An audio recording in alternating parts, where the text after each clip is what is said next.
আসতেছে।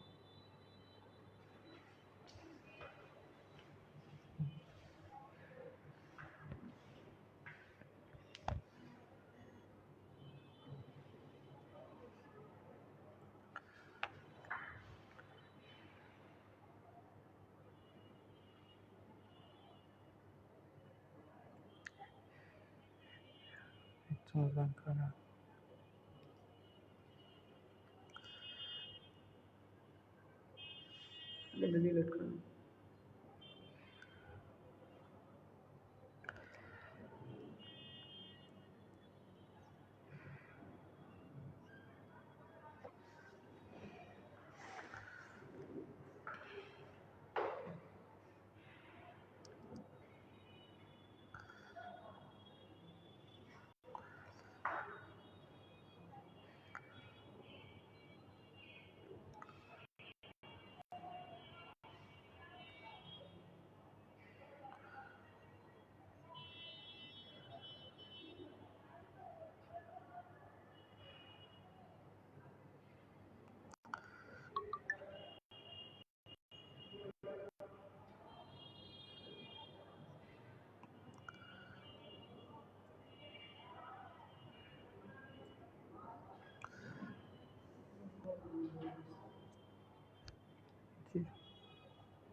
আসসালামু আলাইকুম। আমাদের একটু টেকনিক্যাল সমস্যার জন্য আগের ক্লাসটি কেটে গেছে, আমরা নতুন করে আবার সংযোগ দিয়েছি। তো বরাবরের মতোই সবাইকে আজকের অনলাইন ক্লাসে স্বাগতম। হয়তোবা সবাই হেডলাইন দেখেই বুঝতে পেরেছেন যে আজকে আমাদের গণিত ক্লাস হবে। গণিত এবং গণিতের একটা গুরুত্বপূর্ণ টপিকস, সেটা হলো কি আপনাদের জ্যামিতি, যেখান থেকে আপনাদের নার্সিং পরীক্ষায় 2 থেকে 3 নাম্বার কোশ্চেন আসবেই। ঠিক আছে, তো এটা হলো আমাদের ঈদের পর প্রথম ক্লাস। তো সবাইকে আমাদের পক্ষ থেকে ঈদ মোবারক। সবার ঈদ আশা করি ভালো কেটেছে। তো এখন ঈদ থেকে আপনারা জেগে উঠুন, জেগে উঠে এখন একটু পড়াশোনা করুন, কারণ আমাদের হাতে সময় আছে মাত্র, আজকে বাদ দিলে 16 দিন। তো এই 16টা দিন যদি আপনি ঠিকঠাক পড়াশোনা করেন, তাহলে 16 দিন পর পরীক্ষায় ভালো করলে আপনি যদি চান্স পান, তাহলে গর্বে মানে বুকটা বড় করে সবার সামনে বুকে একটা থাবুক দিয়ে বলতে পারবেন আপনি একজন নার্স। তো এই পরিচয়টার জন্য আপনার এখন পড়াশোনা করতে হবে। তো আমরা ক্লাসটি শুরু করব। তো ক্লাসটি শুরু করার আগে আমি ক্লাসটি শেয়ার করে দিচ্ছি, এবং আপনারা যারা ইতিমধ্যে ক্লাসে জয়েন হয়ে গেছেন সবাই একটু ক্লাসটি শেয়ার করে দিন। ঠিক আছে, ক্লাসটি শেয়ার করলে আমরা ক্লাসটি শুরু করব। তো ভাইয়েরা সবাই একটু সামাজিক কাজে লেগে যান, সবাই একটু ক্লাসটি শেয়ার করে দিন। আমি নিজেও ক্লাসটি শেয়ার করে দিচ্ছি। আর যারা শেয়ার করবে তাদের জন্য তো আমাদের পক্ষ থেকে গিফট থাকবে, ঈদের গিফট। এই ক্লাসের সকল পিডিএফ বা এই টপিক্স রিলেটেড যত পিডিএফ আছে সব কিছু আপনাদেরকে দিয়ে দেওয়া হবে। তো সবাই ভাইয়ারা একটু ফার্স্ট ক্লাসটি শেয়ার করে দিন, আমরা ক্লাসটা শুরু করব।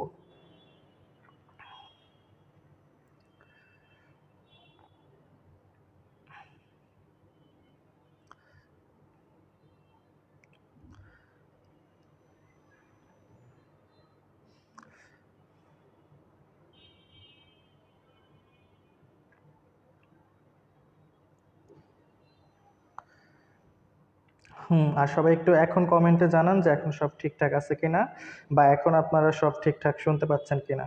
কারণ গত লিঙ্কে আমাদের কথা শোনা যাচ্ছিল না, বা নেটে একটু সমস্যার জন্য আমরা ওই ক্লাসটা কেটে দিয়ে নতুন করে আবার আপনাদেরকে লিঙ্ক দিয়েছি। তো সবাই এখন কি সব ঠিকঠাক শোনা যাচ্ছে?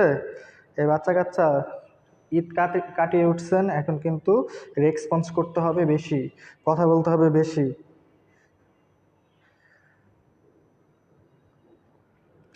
এই তো আমার শেয়ার করা অলমোস্ট ডান।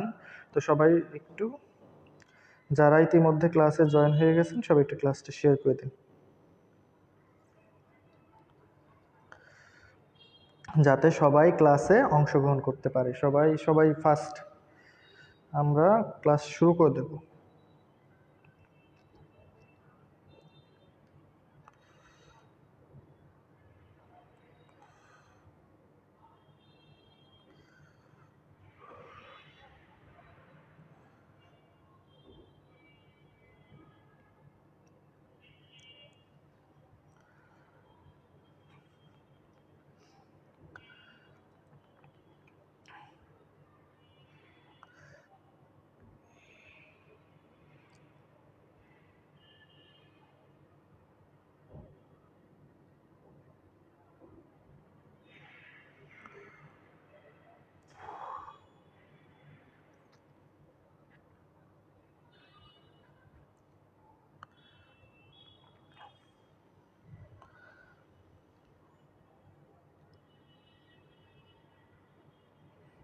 এখন তো সব ঠিকঠাক আছে। এখন মোটামুটি সবকিছু ঠিকঠাক আছে।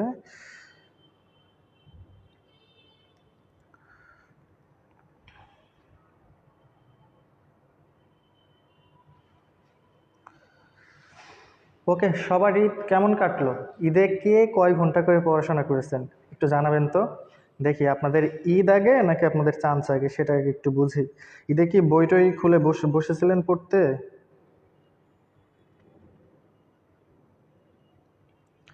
মনে তো হয় না যে পড়তে বসেছেন।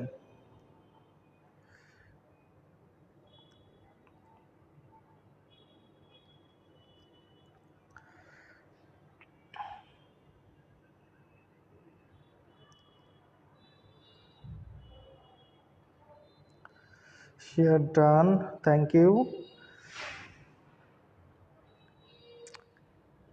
আচ্ছা, এখন শোনা যাচ্ছে, এখন মোটামুটি। আচ্ছা, তাহলে আমরা ক্লাসটি শুরু করতে পারি। তো আসেন, ঈদ পর অনেক দিন পর সবার সাথে দেখা। তো আসেন, আজকে আমরা একটা গুরুত্বপূর্ণ ক্লাস দিয়ে শুরু করি। আশা করি ক্লাসটি এনজয় করতে পারবেন। আমরা এটি ক্লাসটি শুরু করব, হয়তো বা আপনারা দেখতে পারতেছেন যে আজকে যেহেতু আমার ক্লাস, আমার গণিত ক্লাস হবে। তো আজকে আমাদের গণিত ক্লাসের গুরুত্বপূর্ণ টপিকস হলো কি, দেখেন, জ্যামিতি।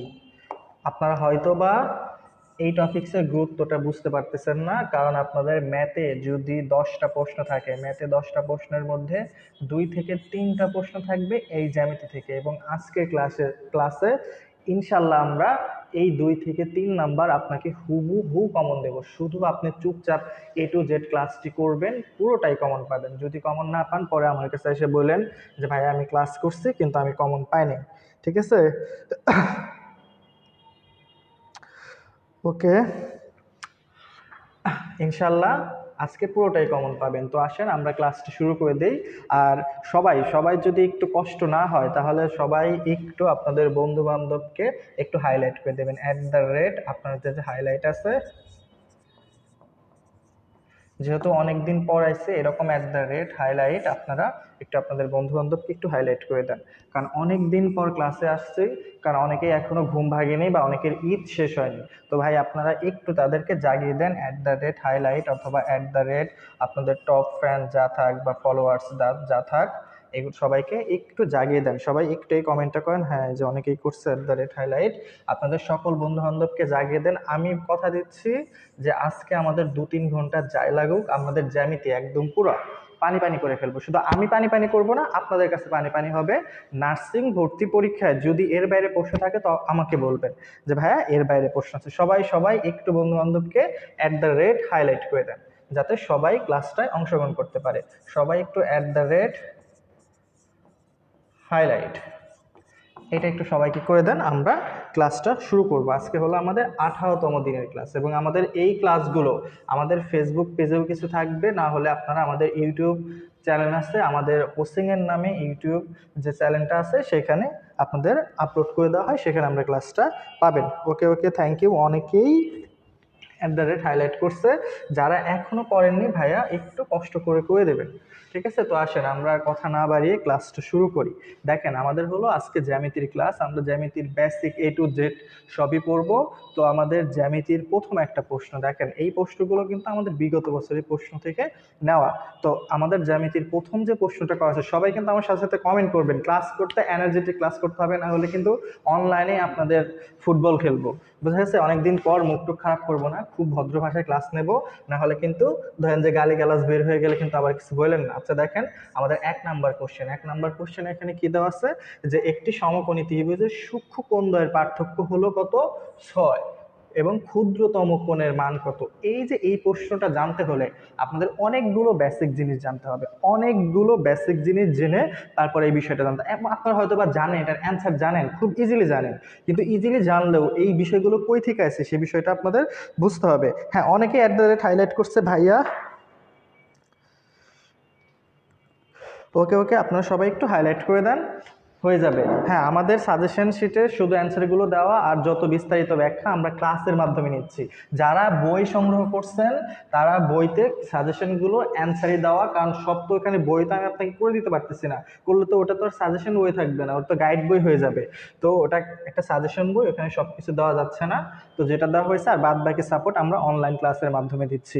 তো সবাই একটু হয়তোবা আপনারা এটা সঠিক অ্যান্সার জানেন, কিন্তু কই থেকে আসছে জিনিসটা একটু আমরা ভালো করে বুঝি। দেখেন এখানে বলছে একটি সমকোণী ত্রিভুজ। আচ্ছা, আমরা কি ত্রিভুজ বিষয়টা ভালো করে বুঝি? আগে ত্রিভুজ বিষয়টা বুঝি, তারপরে ধরেন যে বিস্তারিত পড়বো। আমরা প্রত্যেকটা টপিক্সের বেসিক থেকে শুরু করে সব বোঝার চেষ্টা করব। দেখেন ত্রিভুজ কাকে বলে? ত্রিভুজ হলো তিনটি বাহু দ্বারা সীমাবদ্ধ ক্ষেত্রকে হলো ত্রিভুজ বলা হয়। এই যে তিনটি বাহু, এই যে একটা বাহু, এই যে একটা বাহু, এই যে একটা বাহু, এই যে ধরেন যে আমি তিনটি বাহু দ্বারা একটা সীমাবদ্ধ, যে ভিতরে যতটুকু জায়গা, এই যে আবদ্ধ যে একটা ক্ষেত্র তৈরি করলাম, এই ক্ষেত্রের নাম হলো আপনাদের ত্রিভুজ। বিষয়টা কি বুঝতে পারছেন? মানে তিনটি বাহু দ্বারা সীমাবদ্ধ ক্ষেত্রকে হলো ত্রিভুজ বলা হয়। এখন এই ত্রিভুজগুলোকে কোন ভেদে ভাগ করা হয় হলো তিন ভাগে। কোন ভেদে ভাগ করা হলো? তিন ভাগে। ঠিক আছে, আর বাহু ভেদে হলো তিন ভাগে ভাগ করা যায়। তাহলে একটা ভাগ হলো কি কোন ভেদে, কোণের উপর ভিত্তি করে, একটা হলো কোণের উপর, একটা হলো বাহুর উপর ভিত্তি করে আপনাদের হলো ত্রিভুজটা হলো ভাগ করা হয়। তো এই কোণের উপর ভিত্তি করেও তিন ভাগে ভাগ করা যায়, বাহুর উপর ভিত্তি করেও তিন ভাগে ভাগ করা যায়।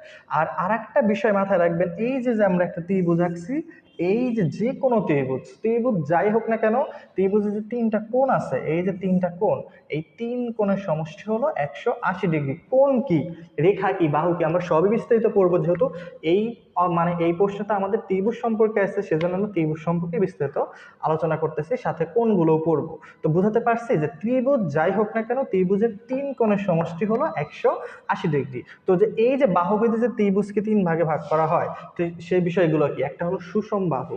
ঠিক আছে, সুষম বাহু বিষয়টা কি?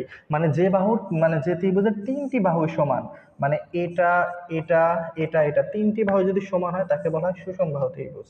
ও সমবাহু ত্রিভুজ, সরি সরি, তাকে বলা হয় আপনাদের সমবাহু ত্রিভুজ। ঠিক আছে, তারপরে আপনাদের সমদ্বিবাহু ত্রিভুজ, মানে যে ত্রিভুজের দুইটা বাহু সমান। সাপোজ ধরেন যে এই যে দুইটা বাহু সমান আর একটা বাহু সমান না, তাকে বলা হয় সমদ্বিবাহু ত্রিভুজ। আর একটা ত্রিভুজ আছে যে ত্রিভুজের তিনটি বাহুই অসমান, তাকে বলা হয় বিষমবাহু। এই যে একটা এত বড় বাহু, একটা এত বড় বাহু, আর একটা এই যে এত ছোট বাহু, যদি এই ধরনের বাহু হয় তাকে বলা হয় বিষম বাহু ত্রিভুজ। তাহলে আমরা কিন্তু বাহুভেদে যে তিন প্রকার সেগুলো জাস্ট এইটুকুই জানলেই হবে, আপনার ভিতরে যেতে হবে না। বাহুভেদে হলো তিন প্রকার, একটা হলো কি সমবাহু ত্রিভুজ, মানে সবগুলো বাহুই সমান। একটা হলো সমদ্বি, একটা কথা বুঝেন, সমদ্বি মানে কি দুইটা বাহু সমান। আর বিষম মানে কি কোনো বাহুই সমান না। তো ওটা থেকে আমাদের প্রশ্ন আসে নাই, আমাদের হলো সমকোণী ত্রিভুজ থেকে আছে। এখন সমকোণী ত্রিভুজটাকে, এই বিষয়টা বলছি, আমাদের কোন বেদে ত্রিভুজ হলো তিন প্রকার, একটা হলো সমকোণী ত্রিভুজ। তো সমকোণী ত্রিভুজ আমরা জানি সমকোণ সমান হলো 90 ডিগ্রি। তাহলে যদি কোনো ত্রিভুজের একটা কোণ 90 ডিগ্রি হয়, তাহলে সেই ত্রিভুজকে বলা হয় সমকোণী ত্রিভুজ। সাপোজ ধরেন যে এই যে আমি একটা ত্রিভুজ আঁকলাম, যে ত্রিভুজের এই কোণটা ধরেন যে 90 ডিগ্রি, তাহলে এই ত্রিভুজটার নাম হলো সমকোণী ত্রিভুজ। আর একটা আছে হলো আপনাদের সূক্ষ্মকোণী ত্রিভুজ। সূক্ষ্মকোণী ত্রিভুজ কোনগুলা? যে ত্রিভুজের তিনটি কোণই সূক্ষ্মকোণ। সূক্ষ্মকোণ কোনগুলো? যেগুলো 90 ডিগ্রি থেকে ছোট কোণ। এই 90 ডিগ্রি থেকে ছোট কোণগুলোকে বলা হলো আপনাদের সূক্ষ্মকোণ। আর যদি 90 ডিগ্রি থেকে বড় কোণ হয় তাকে বলা হয় স্থূলকোণ। এখন যদি ত্রিভুজের তিনটি, ধরেন যে এই যে এরকম একটা ত্রিভুজ আঁকলাম, একটু ভালো করে দেখেন, এই ত্রিভুজের কোনো বাহুই কিন্তু 90 ডিগ্রি বড় না, তাহলে একে বলা হবে সূক্ষ্মকোণী ত্রিভুজ। এখন স্থূলকোণী ত্রিভুজ কি? এই ধরেন যে এই যে একটা ত্রিভুজ আঁকলাম, একটু ভালো করে খেয়াল করবেন, এই ত্রিভুজের এই যে এই কোণটা দেখেন 90 ডিগ্রির চেয়ে বড়, স্থূলকোণ হলো 90 ডিগ্রির চেয়ে বড়, 180 ডিগ্রি থেকে ছোট, এই ধরনের ত্রিভুজকে বলা হয় স্থূলকোণী ত্রিভুজ। তো আমরা কিন্তু তিনটি মানে কোণ বেঁধে যে তিন প্রকার সেটা শিখলাম। এখন হলো আসেন আমাদের এই প্রশ্নে আসেন। এই প্রশ্নের মধ্যে আমাদের যেটা বলছে, বলছে সমকোণী ত্রিভুজ। আচ্ছা, সমকোণী ত্রিভুজ মানে কি? একটা কোণ কি 90 ডিগ্রি। তো আমরা তো জানি ত্রিভুজের তিন কোণের সমষ্টি হলো 180 ডিগ্রি। তো 180 ডিগ্রি থেকে যদি একটা 90 ডিগ্রি হয়, আমরা 90 ডিগ্রি বাদ দেই, তাহলে এই যে বাকি যে দুইটা কোণ আছে, এই দুইটা কোণ আপনাদের কত ডিগ্রি হবে? 90 ডিগ্রি হবে। তো এখন আপনাকে বলছে কি সমকোণী ত্রিভুজের সূক্ষ্মকোণ দ্বয়ের, তো সূক্ষ্মকোণী এই যে দুইটা কি আপনাদের সূক্ষ্মকোণ। তো সূক্ষ্মকোণ দ্বয়ের পার্থক্য কত? 6। তার মানে কি এই দুইটা কোণ হলো 90 ডিগ্রি হতো, কিন্তু এদের পার্থক্য 6, মানে একজন 6 বড়। আচ্ছা আমি 6 বাদ দিয়ে দিলাম, তাহলে যদি থাকে কত? 84। এই 84 কি দুজন সমান না? তাহলে দুজন যদি সমান হয় তাহলে একজন কতটুকু হবে? 2 দ্বারা ভাগ দেন। তো 2 দ্বারা ভাগ দিলে দেখেন একজন কত করে পায়? একজন হলো 42। তাহলে একজন হলো 42। আচ্ছা, একজন 42 হলে আরেকজন কত? আরেকজন যেহেতু 6 বড়, তাহলে 42 প্লাস কত 6, তাহলে কত আসলো 48। এখন আমার প্রশ্নে দেখেন, তাহলে আমি কিন্তু পেয়ে গেছি, একটা যদি 42 হয় একটা হবে হলো 48, এই দুইটা মিলে হয়েছে 90, আর এই যে সমকোণী ত্রিভুজ ওই হলো 90, এই দুইটা মিলে হলো 180। তাহলে এখন আমাকে প্রশ্ন বলছে যে ক্ষুদ্রতম কোণের মান কত, তো এখানে সবচেয়ে ছোট কোণকে 42, আমাকে যদি বলতো বৃহত্তম কোণ, এই ক্ষুদ্রতম কথাটা ঘুরে যদি আমাদের বৃহত্তম বলতো, তাহলে আমাদের উত্তর হতো কত 48। কথাগুলো প্রশ্নে কিন্তু প্যাস, এই প্রশ্নটাতে হুবহু আসবে এমন কিন্তু কোনো কথা নাই। তো এইভাবে আপনাদের প্রশ্ন আসবে। তো এইটাতে আরো আমাদের বেসিক কিছু আছে, আমি বেসিক কিছু কথা বলবো, কারণ হুবহু শুধু অঙ্কটা সলভ করে দিলেই ভাই হলো না। তো এইটুকু কি সবাই বুঝতে পারছেন? যদি এইটুকু বুঝে থাকেন তাহলে সবাই একটু কমেন্টে ডান লিখুন, সবাই একটু কমেন্টে জানান। বুঝে থাকলে সবাই আমাকে একটু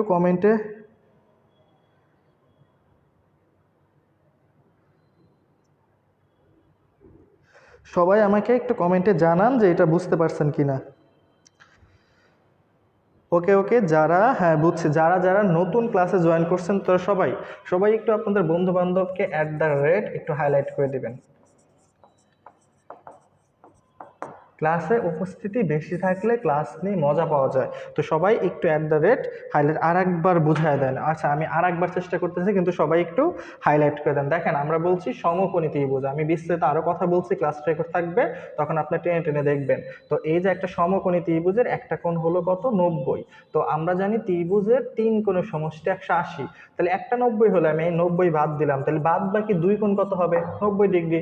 তো এই যে বাদ বাকি 2 কোণ হলো 90, মানে এই আর এই হলো 90 হবে, কিন্তু একজন, তাদের পার্থক্য মানে এই 2 কোণের পার্থক্য 6, তার মানে একজন 6 বড় একজন 6 ছোট। আচ্ছা, যেহেতু 6 বড় ছোট 6 বাদ দিলাম, তাহলে তাদের হলো 84, কি দুজন সমান দুইটা ভাগ পাবে, তো 2 দ্বারা ভাগ দিলে 42, তার মানে কি একজন হলো 42 আর একজন যেহেতু 6 বড়, তাহলে সে কত হবে 48। তো আমাকে এখন প্রশ্ন বলছে যে ক্ষুদ্রতম কোণের মান কত, তো ক্ষুদ্রতম আমাদের কত 42। তো আমাদের যদি বলতো এই যে সূক্ষ্ম কোণ দ্বয়ের মধ্যে বৃহত্তম কত, তাহলে 48, এবং এই 42 আর 48 দুইটা মিলেই হলো 90, আর এই যে 90 এই মিলে আমাদের হলো ত্রিভুজের 3 কোণের সমষ্টি 180। প্রশ্নগুলো ভালো করে বুঝতে হবে। আচ্ছা, ডান ডান ডান, ওকে, সবাই মোটামুটি বুঝছে। দেখেন, এটা হলো আমাদের অ্যান্সার হলো 42, এটা আমাদের অ্যান্সার 42। ওকে, তাহলে আমরা 2 নাম্বার প্রশ্নে চলে যাই। তবে 2 নাম্বার ভাইয়ারা আপনারা একটু আমাদের জন্য আপনাদের বন্ধু বান্ধবকে একটু মেনশন দিয়ে দেন। দেখেন, আমাদের 2 নাম্বার প্রশ্ন, আমরা এখানেও অনেক বিস্তারিত আলোচনা আছে, আমরা বিস্তারিত আলোচনাগুলো করব। তো দেখেন, আগে প্রশ্নটা আমরা একটু পড়ি। এখানে বলছে ABCD একটি আয়তক্ষেত্রের দৈর্ঘ্য কত A, প্রস্থ হলো B, এবং কর্ণ হলো, সরি এখানে আবার কর্ণ দিয়ে দিচ্ছে, হয়তো ভাই কর্ণটা হলো D হবে, ঠিক আছে, এটা একটু ভুল দিচ্ছে, B না, এটা D। এখন বলছে আয়তক্ষেত্রের ক্ষেত্রফল কত, ঠিক আছে। এখন আয়তক্ষেত্রের ক্ষেত্রফল, আপনারা কি জানেন আয়তক্ষেত্র জিনিসটা কি? তাহলে আমার কি আগে আয়তক্ষেত্র বিষয়টা বুঝতে হবে না? আয়তক্ষেত্র যদি না বুঝি তাহলে আয়তক্ষেত্রের ক্ষেত্রফল কিভাবে বুঝবো? ঠিক আছে। তো আয়তক্ষেত্রের আগে আয়তক্ষেত্র জিনিসটা কি আমরা সেই বিষয়টা বুঝি। ঠিক আছে, তো আয়তক্ষেত্র এক প্রকার চতুর্ভুজ, কথাগুলো খুব মনোযোগ সহকারে শুনবেন, ঠিক আছে, এবং না বুঝলে প্রশ্ন করবেন। আয়তক্ষেত্র হলো এক প্রকার চতুর্ভুজ। চতুর্ভুজ বিষয়টা কি? 4টি বাহু দ্বারা সীমাবদ্ধ ক্ষেত্রকে চতুর্ভুজ বলা হয়। 4টি বাহু দ্বারা, 4টি বাহু দ্বারা সীমাবদ্ধ ক্ষেত্রকে কি বলা হয়? চতুর্ভুজ। ত্রিভুজ আমরা কি সংজ্ঞা পড়ছিলাম? 3টি বাহু দ্বারা সীমাবদ্ধ ক্ষেত্র, এই যে এটাকে বলা হতো ত্রিভুজ, কিন্তু চতুর্ভুজটা হলো 4টি বাহু দ্বারা, এই যে দেখেন, এই যে একটা বাহু, দুইটা বাহু, তিনটা বাহু, চারটা বাহু, এই 4টা বাহু দ্বারা সীমাবদ্ধ ক্ষেত্রকে বলা হলো চতুর্ভুজ। এখন এই চতুর্ভুজকে হলো 4 ভাগে ভাগ করা হয়, চতুর্ভুজকে 4 ভাগে ভাগ করা হয়। একটা হলো আয়তক্ষেত্র, একটা হলো আয়তক্ষেত্র, একটা হলো আপনাদের বর্গ, কথাগুলো বুঝেন, একটা হলো সামান্তরিক,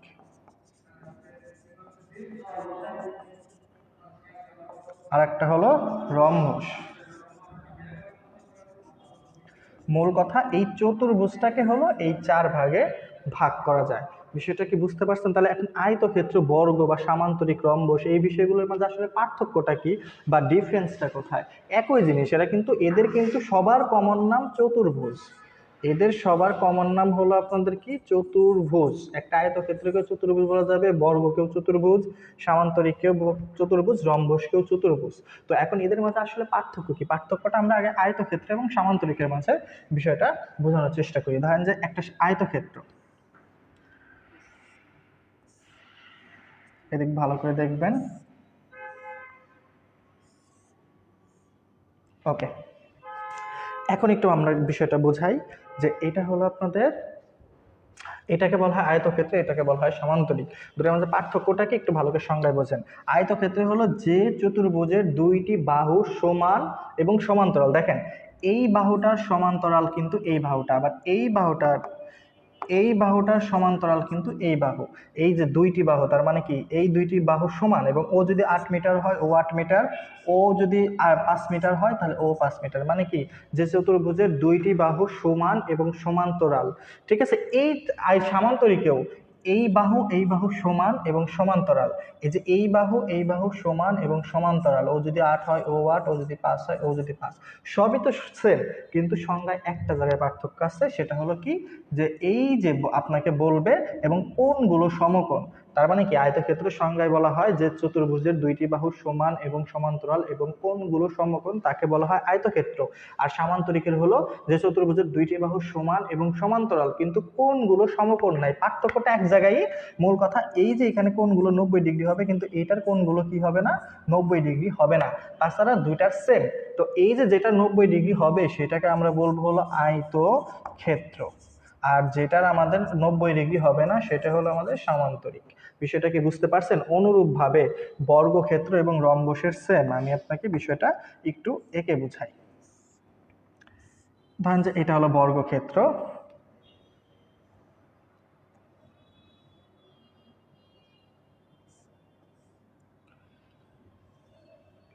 ওকে। আর রম্বসটা, আচ্ছা আঁকা ভালো হচ্ছে না, কথা দিয়ে ভালো করে বুঝে নেবেন। দেখেন বর্গক্ষেত্রে আপনারা সংজ্ঞা জানেন, যে চতুর্ভুজের 4টি বাহু সমান তাকে বলা হয় বর্গক্ষেত্র। 4টি বাহু সমান মানে কি, এই যে ও যদি 5 হয় ও 5, ও 5, ও 5, এই 4টি বাহু সমান। রম্বসেরও ভাই এই 4টি বাহু সমান, এটাও 5, এটাও 5, এটাও 5, সবাই সমান, কিন্তু এখানেও পার্থক্য একই। এই যে বর্গক্ষেত্রের কোণগুলো হলো 90 ডিগ্রি আর রম্বসের কোণগুলো 90 ডিগ্রি নয়, মানে এটাকে একটু ধাক্কা দিয়ে বাঁকা করা হয়েছে, তাছাড়া আর কোনো কিছু না। তো এই হলো আপনাদের মূলত এই যে আয়তক্ষেত্র চতুর্ভুজের যে 4টা প্রকারভেদ এবং এদের মাঝে পার্থক্য।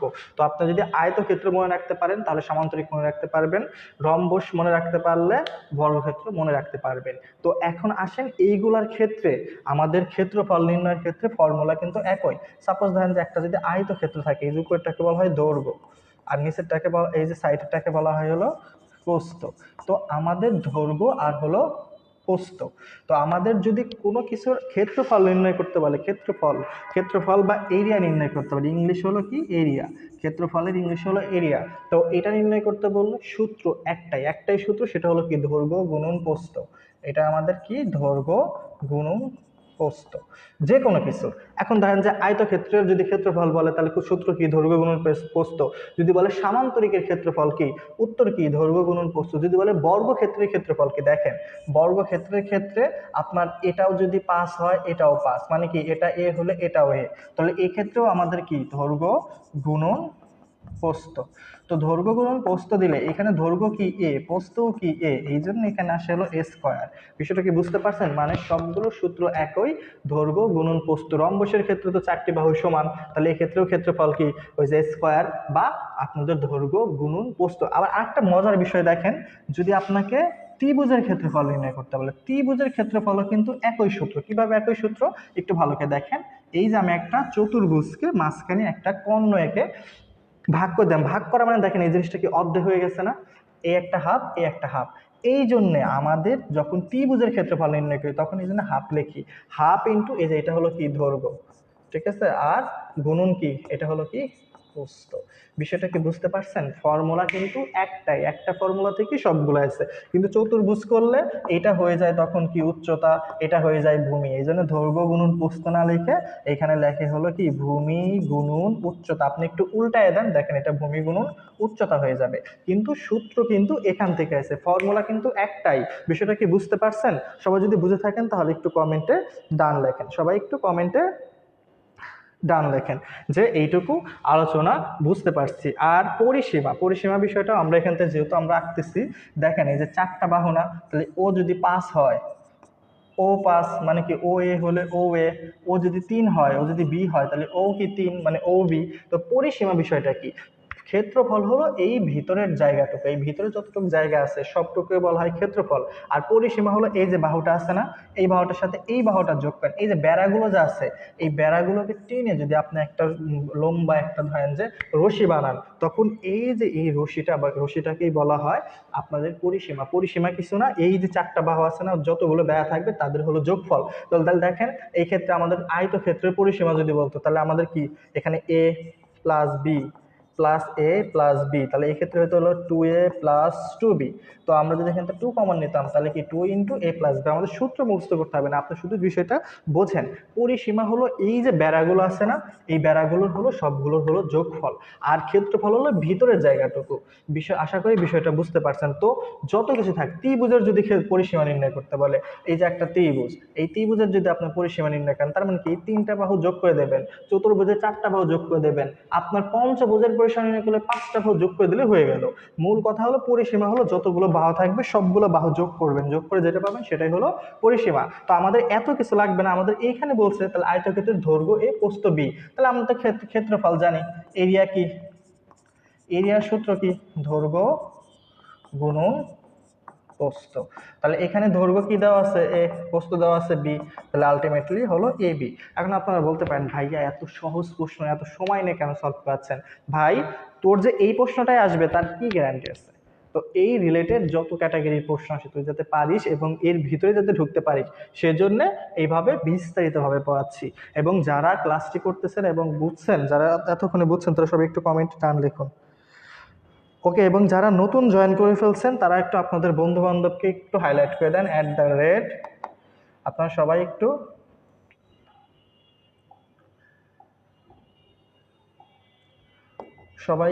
কমেন্টে হাইলাইট করে দেন। আমরা অনেকগুলো প্রশ্ন সলভ করব এবং বলছি তো যে আজকে জ্যামিতিকে একদম পানি পানি করে ফেলবো। ওকে ওকে ওকে, সবাই এই প্রশ্নটা বুঝতে পারছে? তাহলে দেখে আমাদের 2 নাম্বারের উত্তর কি? আমাদের হলো এ বি। তাহলে এখন আসেন আমরা 3 নাম্বার প্রশ্নটা করব। তো দেখি 3 নাম্বার প্রশ্নটা কে কে পারে, সবাই 3 নাম্বারটা একটু ট্রাই করেন তো। 3 নাম্বারের উত্তর কি হবে? এখানে বলছে একটা আয়তক্ষেত্রের দৈর্ঘ্য প্রস্থের 4 গুণ। এখন দৈর্ঘ্য যদি 8 ফুট হলে ক্ষেত্রফল কত? তো এই যে আমরা যে একটু আগে সূত্র শিখলাম সেই সূত্র দিয়ে কিন্তু আমরা বিষয়টা করতে পারবো। তো সবাই সবাই এটা দেখি কে কিভাবে পারেন। যদি ব্যাখ্যা সহ পারেন তাহলে তাকে হলো চকলেট, আর চকলেট না, যেহেতু ঈদ পর আমাদের ক্লাস, যারা এটা পারবেন তাদেরকে আমরা একটা বই গিফট করব। ঠিক আছে? ইতিমধ্যে যারা বই কিনেছেন তাদের তো আলহামদুলিল্লাহ বা মাশাআল্লাহ যেটাই বলেন না কেন, যারা বই কেনেনি তাদেরকে হলো আমরা বই গিফট করব যদি ব্যাখ্যা সহ সুন্দর করে আপনারা উপস্থাপন করতে পারেন। আমাদের এই যে সাজেশন বইগুলো একটু ভালো করে দেখেন, এটা হলো ডিপ্লোমার জন্য, এটা হলো আমাদের মিডওয়াইফারির জন্য, এটা হলো বিএসসির জন্য। যারা বইটি এখনো কেনেননি তাদেরকে বলবো সবাই বইটি সংগ্রহ করে নিন। ইনশাআল্লাহ বইটিতে এমনভাবে ইনফরমেশনগুলো দেওয়া আছে, আপনি যদি বইটা শেষ করতে পারেন আপনার কিচ্ছু লাগবে না। এবং আমি বই থেকে প্রত্যেকটা লাইন বাই লাইন কোথা থেকে কমন এসেছে সবকিছু পরীক্ষা যেদিন হবে সেদিন 2টা বা 3টার সময় লাইভে আসবো, এসে আপনাদের দেখাবো। এবং যারা বইটি না কেনেননি তারা আফসোস করবেন যে এই কেন আমি কিনলাম না। আপনাকে আমি এখান থেকে হুবহু কমন দেখাবো। এইভাবেই বইটি প্রস্তুত করা হয়েছে। তো যারা এখনো বইটি অর্ডার করেনি তারা অর্ডার করে ফেলেন। এবং অনেকে বলছে ভাইয়া পরীক্ষার আছে 15-20 দিন। ভাই এই বইটাই তৈরি করা হয়েছে আপনার লাস্ট 5টা দিন পড়ার জন্য। 5 দিন পরে পরীক্ষা দিতে যাবেন। বুঝতে পারছেন? আপনি হিউজ বই এটা সেটা অনেক কিছু পড়ছেন, কিন্তু ছোট্ট একটা 250 পেজের বই সংগ্রহ করুন, ইনশাল্লাহ এর বাইরে কোনো কিছু আসবে না। তো যারা এখনো বইটা কেনেননি তারা বইটি সংগ্রহ করে নেবেন। আর যদি আপনি ব্যাখ্যা সহ কমেন্ট বলতে পারেন তাহলে আমরা আপনার ঠিকানায় বইটি ফ্রিতে পাঠিয়ে দেব। ওকে, দেখি কে কে এবার স্যার পিডিএফ তো দেন, পিডিএফ গ্রুপে দিয়ে দেওয়া হয় ভাই, আপনার গ্রুপে হয়তো ওইভাবে খেয়াল করেন না তাই পান না, সবাইকে পিডিএফ দেওয়া হয়। বই অর্ডার করতে আমাদের পেজে নক দিলেই আমাদের বই অর্ডার হয়ে যাবে, এবং অর্ডার করলে আপনি 2 দিনের মধ্যে বই পেয়ে যাবেন। ঠিক আছে, আচ্ছা এটার অ্যান্সার বলেন ভাই, অ্যান্সার অ্যান্সার অ্যান্সার। আচ্ছা অনেকেই বি বলতেছে, শুধু বি না রে ভাই, আমি ব্যাখ্যা সহ চাইছি। আচ্ছা আপনারা ব্যাখ্যা সহ বলতে পারতেছেন না। এখন দেখেন আয়তক্ষেত্র, আয়তক্ষেত্র মানে কি, এই যে দৈর্ঘ্য আর হলো প্রস্থ। এখন বলছে কি আপনাকে, এই প্রস্থটা হলো কি এই দৈর্ঘ্যের মানে প্রস্থের থেকে দৈর্ঘ্য, এই যে দৈর্ঘ্য যেটা আছে এটা হলো 4 গুণ। তার মানে কি এই ব্যাটা যতটুকু ওর থেকে ও 4 গুণ বড়। ঠিক আছে, এখন আপনি ভালো করে বোঝেন, ও যদি 4 গুণ বড় হয় তাহলে ও 4 গুণ ছোট। তাহলে আপনাকে আলটিমেটলি দিন শেষে বলছে দৈর্ঘ্য হলো 8।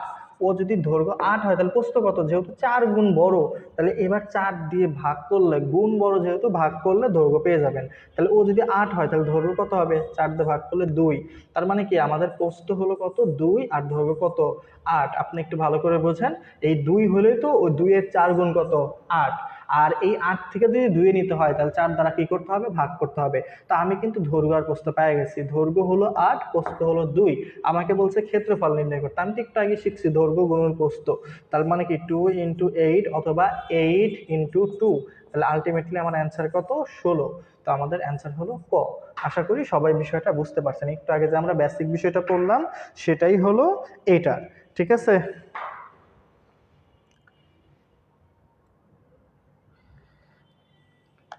ওকে। আমরা আসেন পরবর্তী। ভাইয়া শুধু জিকে না ভাই, আপনার প্রত্যেকটা ম্যাথ, ইংলিশ আপনি যদি শেষ করতে পারেন, যতটুকু প্রয়োজন আছে তার থেকে বেশি আমাদের বইতে দেওয়া আছে। আমরা ওইভাবেই ইনফরমেশনগুলোকে উপস্থাপন করছি, এবং আমি কিন্তু ক্লাসে দাগিয়ে ওগুলোকে ছোট করে দিচ্ছি। এবং এই যে লাস্ট 30 দিনে যে একটা টার্গেট নার্সিং প্রস্তুতি প্রোগ্রাম, যেটা আমরা 30 দিনে আমাদের পেইড ব্যাচের যে ক্লাসটা, সেটা কিন্তু আমরা আপনাদেরকে ফ্রিতে পড়াচ্ছি। শুধুমাত্র যারা বইটা কিনছেন তাদের জন্য আমরা ক্লাসগুলো ফ্রি করে দিচ্ছি 30 দিনের কোর্সটা। আপনারা যারা বইটা কিনছেন তারা বসে থেকে ফ্রি সার্ভিস পাচ্ছেন। এখন ঈদের পরের দিন তার জন্য ক্লাসে উপস্থিতি এরকম, এরপর থেকে ক্লাসে উপস্থিতি যত কম থাকবে আমরা ডিরেক্ট জুম অ্যাপে চলে যাব। আপনাদের জন্য ফ্রি করে দিলে, বাঙালিকে ভালো জিনিস ফ্রি করে দিলে দাম থাকে না। তো এই জন্য এই যে ক্লাসে উপস্থিতি এইরকম। ঠিক আছে, আমরা ওটাকে পরবর্তী জুম অ্যাপে চলে যাব। যারা শুধুমাত্র ক্লাস করবে তারাই আমাদের সাথে যুক্ত থাকতে পারবে। ওকে, ঠিক আছে ভাই। বইয়ের দাম হলো 240 টাকা, বইয়ের দাম 240 টাকা। যারা বইটা কিনে নেয় তারা সংগ্রহ করে নেবে। আচ্ছা 3 নম্বর প্রশ্ন শেষ, এখন আসেন আমাদের 4 নম্বর প্রশ্নে। ঠিক আছে, আমাদের অনেকগুলো ম্যাথ, আমরা সবগুলো ম্যাথই শেষ করার চেষ্টা করব। এখন দেখেন একটা গুরুত্বপূর্ণ প্রশ্ন করা হয়েছে। গুরুত্বপূর্ণ প্রশ্ন বলা হয়েছে আয়তক্ষেত্রের দৈর্ঘ্য প্রস্থের দ্বিগুণ। আচ্ছা দৈর্ঘ্য হলো প্রস্থের দ্বিগুণ, দৈর্ঘ্য ও প্রস্থ দ্বিগুণ করা হলো, একটু ভালো করে পড়েন, আমি নিজেই পড়তে ভুল করে ফেলছি। দৈর্ঘ্য ও প্রস্থ দ্বিগুণ করা হলে ক্ষেত্রফল কত হবে, একটু ভালো করে বোঝেন। এই যে একটা ধরেন যে আপনাদের আয়তক্ষেত্র ছিল। এখন আয়তক্ষেত্রে সাপোজ ধরেন যে এটা ছিল, ধরেন যে 5, এটা ছিল হলো কত, 3। সিম্পল ওয়েতে ধরলাম। তাহলে আগে ক্ষেত্রফল কত ছিল, 3×5 = 15। এখন আপনার কি করা হয়েছে, একটা বড় ক্ষেত্রফল আয়তক্ষেত্র আঁকা হয়েছে। যে এবার দৈর্ঘ্য দ্বিগুণ, দৈর্ঘ্য দ্বিগুণ মানে 5 থেকে কত করা হয়েছে, 10। 5 থেকে করা হয়েছে হলো 10, আর এই যে 3 থেকে এটা করা হয়েছে কত, 6। আপনার প্রশ্নটা এটাই বলছে যে আয়তক্ষেত্রের দৈর্ঘ্য প্রস্থ দ্বিগুণ করা হয়েছে। তাহলে এখন দেখেন তো ক্ষেত্রফল কত হয়েছে, 6 × 10, তাহলে আমাদের হইলো কত, 60। আমাদের হয়েছে কত, 60। এখন আমাকে বলছে যে ক্ষেত্রফল দ্বিগুণ করা হলে ক্ষেত্রফল কত গুণ হবে, মানে আগে ক্ষেত্রফল ছিল 15, এখন হয়েছে ক্ষেত্রফল 60। তাহলে কত গুণ হয়েছে, এই গুণটা বের করলে 60কে ভাগ দিতে হবে হলো 15 দিয়ে। তাহলে কত আসবে, 4 গুণ। কত আসবে, 4 গুণ। আপনি কি বিষয়টা বুঝতে পারছেন? আর যদি আরো শর্টকাট করতে চান, যেহেতু দ্বিগুণ বলছে, তাহলে 2 স্কোয়ার করে দেবেন। 2 স্কোয়ার করলে কত, 4। এই ক্ষেত্রফল দ্বিগুণের কাছে যদি থাকতো 3 গুণ, তাহলে কি করতেন, 3 স্কোয়ার, তাহলে কত হতো, 9। যদি থাকতো এখানে 4 গুণ করছে, তাহলে কি করতেন, 4 স্কোয়ার, তাহলে কত, 16। মূল কথা, যদি আয়তক্ষেত্রের দৈর্ঘ্য প্রস্থ দুটোই দ্বিগুণ করা হয়, বা 3 গুণ, 4 গুণ, 5 গুণ যেটাই করা হোক না কেন, আপনি চাইলে এই শর্টকাট ওয়েতে করতে পারবেন। আর যদি বুঝে ফিল করে করতে চান, গাধার মতো জাস্ট শর্টকাট টেকনিক শিখলে কি দিয়ে কি করলে নিজে বুঝবেন না। অঙ্কটা ফিল করার বিষয়, আপনি ভিতর থেকে ফিল করেন, কোনো দিনও ভুলবেন না। তো আমি চাই আপনি অঙ্কটাকে ফিল করে করেন। ঠিক আছে, ফিল করলে এই প্রসেস আপনার অটো মনে থাকবে, এটা কোনো ভুল হবে না। বোঝা গেছে বিষয়টা? ওকে, তাহলে আমাদের উত্তর কত হলো, 4 গুণ। এই বুঝে থাকলে সবাই একটু ডান লেখুন, বুঝে থাকলে সবাই একটু কমেন্টে ডান লেখেন। ঠিক আছে, বুঝে থাকলে সবাই একটু কমেন্টে ডান লিখুন। হয়েছে 4 গুণ। তাহলে শর্টকাট কি বললাম, যত গুণ থাকবে তত কি স্কোয়ার, এখানে দ্বিগুণের জায়গায় যদি থাকতো 3 গুণ তাহলে কি করতেন 3 স্কোয়ার, এটা যদি থাকতো 4 গুণ তাহলে কি করতেন এটা 4 স্কোয়ার। আর যদি বুঝে করেন তাহলে যেভাবে প্রসেসটা দেখালাম ওই অনুযায়ী করবেন। এটা হলো আমাদের ওকে ওকে ডান। 4 নাম্বার আমাদের 4 গুণ। আসেন আমরা হলো 5 নাম্বারে চলে যাই। এই যে একটা প্রশ্ন এসেছে, এই প্রশ্নটা বুঝাতে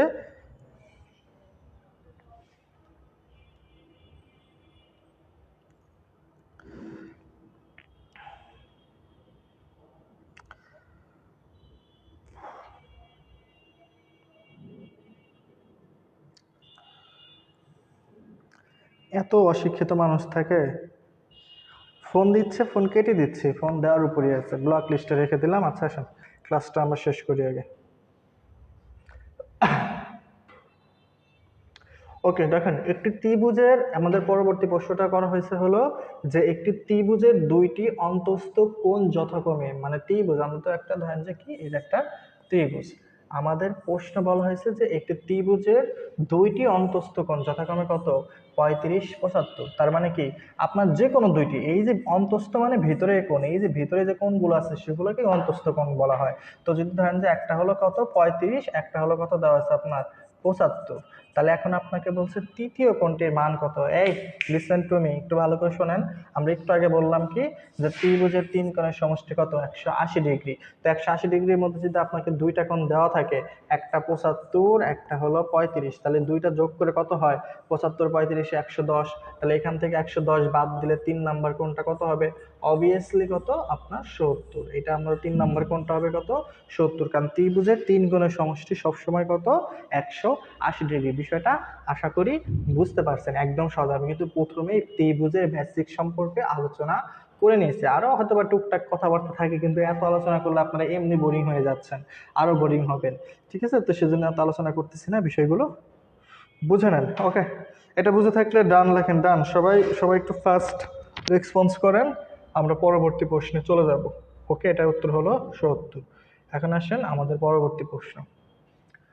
দেখেন, আমি যতগুলা বেসিক আলোচনা করছি প্রত্যেকটা বেসিক আলোচনার মধ্যে থেকেই এখন আপনার প্রশ্নগুলো এখানে দেওয়া আছে। বলছে দেখেন, কোন বর্গাকার জমির দৈর্ঘ্য হলো 5 মিটার হলে জমির ক্ষেত্রফল। বর্গাকার মানে কি আমরা একটু আগে শিখছি না, মানে যেটি চতুর্ভুজের 4টি বাহুই কি সমান, তাকে বলা হয় হলো আপনাদের কি বর্গক্ষেত্র। তো এই যে দৈর্ঘ্য যদি 5 হয়, 4টি বাহু সমান হলে ও 5 ও 5 ও 5, তাহলে ক্ষেত্রফল নির্ণয় কি দৈর্ঘ্য গুণন প্রস্থ। এখানে দৈর্ঘ্য কত 5, প্রস্থ কত 5, তাহলে আমাদের আলটিমেটলি অ্যান্সার কত 25। কি সবাই সময় পাচ্ছেন না? খুব তাড়াতাড়ি শেষ করে ফেলতেছি ভাই, যতগুলা প্রশ্ন আছে আমরা চাইলে খুব তাড়াতাড়ি শেষ করতে পারবো, কিন্তু আপনাদের বেসিক সহ পড়াচ্ছি, কারণ এই বেসিকটা আমি একটু আগে আলোচনা করেছি, তার জন্য একটু এটা ফার্স্ট শেষ করতেছি। যেটাতে প্রয়োজন আমাদের, যেটাতে বেসিক প্রয়োজন সেটা আমরা শেষ করে দেবো। এবং যারা এখনো ক্লাসটি শেয়ার করেননি সবাই সবাই ক্লাসটি শেয়ার করে দেবেন শেয়ার শেষে, এবং যারা আমাদের গ্রুপে যুক্ত আছেন তাদেরকে পিডিএফ দেওয়া হবে। আর একটা বিষয় আপনারা একটু হেল্প করবেন, এখন যারা নতুন জয়েন করছেন সবাই একটু কমেন্টে আপনাদের বন্ধুদের হাইলাইট করে দিন, সবাই একটু হাইলাইট করে দিন, আপনার বাকি বন্ধু বান্ধব ক্লাসটি করুক। ঠিক আছে, ওকে ওকে। নুহা ফারবিন, আচ্ছা নামটা তো অনেক কঠিন, বুঝি না কোশ্চেন আসার আগেই অ্যান্সার কেমনে দেন আপুরা। ও আচ্ছা, আপুরা মনোযোগ সহকারে কোশ্চেন পড়তেছে ভাই। ঠিক আছে, আপনি এখন ভাই না আপু সেটা তো বুঝতেছি না। ঠিক আছে, অপ্রকাশিত গল্প, এটা কি ধরনের নাম ভাই? আপনার বাবা মা কষ্ট করে এত কষ্ট করে একটা নাম রাখছে, এই নামটা সবার কাছে বলতে এত লজ্জা পাইলে কেমনে কি ভাই বলেন? নামের ক্ষেত্রে এত পদ্মাশীল হলে হবে? ওকে, অপ্রকাশিত গল্প।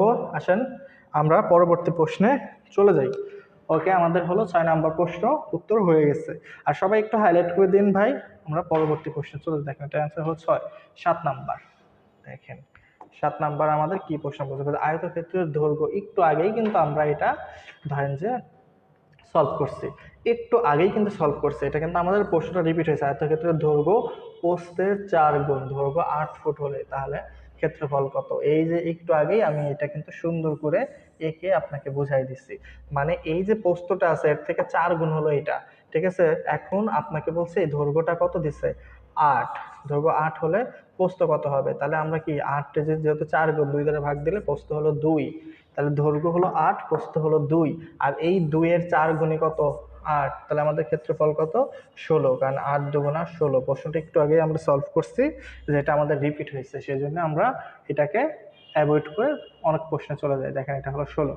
8 নাম্বার দেখেন, একটু আগে যে আমরা বেসিক আলোচনাগুলো করছি, সেই বেসিক আলোচনাগুলোর মধ্যে থেকেই কিন্তু এখন সবকিছু চলে আসতেছে। বেসিক আলোচনাগুলোর মধ্যে থেকেই সব চলে আসতেছে। সবাই একটু দেখেন, এটাও পারার কথা, এটাও কিন্তু আমরা একটু আগে আলোচনা করছি। দেখেন এখানে বলা হয়েছে যে একটি ত্রিভুজের দুটি কোণের সমষ্টি কত? 160 হলে তৃতীয় কোণটি কত? তো আমি আলটিমেটলি বারবার বলতেছি, ত্রিভুজের 3 কোণের সমষ্টি 180 ডিগ্রি। ত্রিভুজের 3 কোণের সমষ্টি যদি 180 ডিগ্রি হয়, তার মানে দুইটি কোণ যদি 160 হয়, তাহলে 160 বাদ দিলে তৃতীয় কোণটা কত? 20। তৃতীয় কোণটা হলো আমাদের 20। এইটা মাথায় রাখতে হবে। এখন অন্তস্থ কোণ বলুক আর যাই বলুক না কেন, কারণ ত্রিভুজের অন্তস্থ কোণগুলোই হলো আমরা হিসাব করি, তাহলে সেক্ষেত্রে আমাদের অ্যান্সার কত? 20।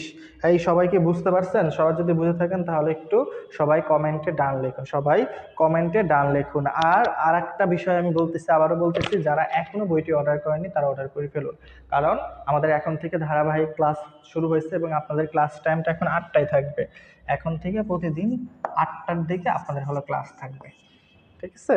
আর সবাই বইটা বাসায় কিচ্ছু পড়তে হবে না ভাই, এই যে বইটা পড়েন, এই বইটা, ঠিক আছে, এই বইটার মধ্যে যা দেওয়া আছে শুধু জিনিসই দেওয়া আছে, বুঝতে পারছেন? পরীক্ষা দিয়ে আসবেন 3টার দিকে, আমাদের ক্লাস করবেন, সলভ নেবেন, তাহলে বুঝতে পারবেন যে আসলে ভাইয়ারা কি বললো আর কেন বইটা কিনি নাই। অনেকেই বলতেছে আল্লাহ এত কনফিডেন্সলি কেমনে বলে, এরা বধু, হ্যাঁ মানে ভুয়া এটা সেটা। ভাই ভুয়া কি পরীক্ষা দিয়ে আসেন, তারপর বুঝতে পারবেন। এক্সট্রা কথা কারোর সাথে বলতেও ভালো লাগে না, কখনো বলিও না, আপনাদের সাথেও বলতেছি না। যতটুকু রিয়াল বা যতটুকু আমাদের সাধ্যের মধ্যে আমরা ততটুকুই বলতেছি। বিএসসি ডিপ্লোমা সবার জন্য আলাদা বই, তো সেক্ষেত্রে আপনারা অর্ডার করতে পারেন, ঠিক আছে। কোচিং সেক্টরটা চাপাবাজি সেক্টর, কিন্তু আমাদের মধ্যে এই বিষয়টা নাই। আমাদের স্টুডেন্ট আসলে আসবে, না হলে নাই, এগুলা বিষয় না আমরা ভাবি না কখনো। আসেন, ভালো জিনিস এমনি সবাই খাবে। এখন পর্যন্ত আমাদের বইটা কিন্তু বেস্ট সেলিং, যতটুকু আমরা লাইব্রেরিতে খবর নিয়েছি সব বইয়ের থেকে আমাদের বইটা এখন পর্যন্ত বেশি সেল হয়েছে। তো ইনশাল্লাহ শেষ পর্যন্ত দেখা যাবে যে অন্য অন্য বই 4টা 5টা বই মিলে আমাদের বইয়ের সেলিং এর কাছে আসতে পারবে না। তো যারা এখনো সংগ্রহ করেননি তারা অলরেডি সংগ্রহ করে নেবেন। আসেন 9 নম্বর প্রশ্নটা আমরা সলভ করি। দেখেন বলছে যে যদি দুইটি সরল রেখা পরস্পর ছেদ করে তাহলে উৎপন্ন বিপরীত কোণগুলো। এখন তো আপনার বিষয়টা বুঝতে হবে যে দুইটি সরল রেখা, এই সরল রেখা বিষয়টা কি, রেখা বিষয়টা কি, এই বিষয়গুলো না বুঝেই কি আমরা সবকিছু সলভ করতে পারবো? আবার বলছে পরস্পর ছেদ করা, ছেদ করা বিষয়টা কি, উৎপন্ন বিপরীত কোণ, এই বিপরীত কোণগুলো কি সে বিষয়টা বুঝতে হবে না?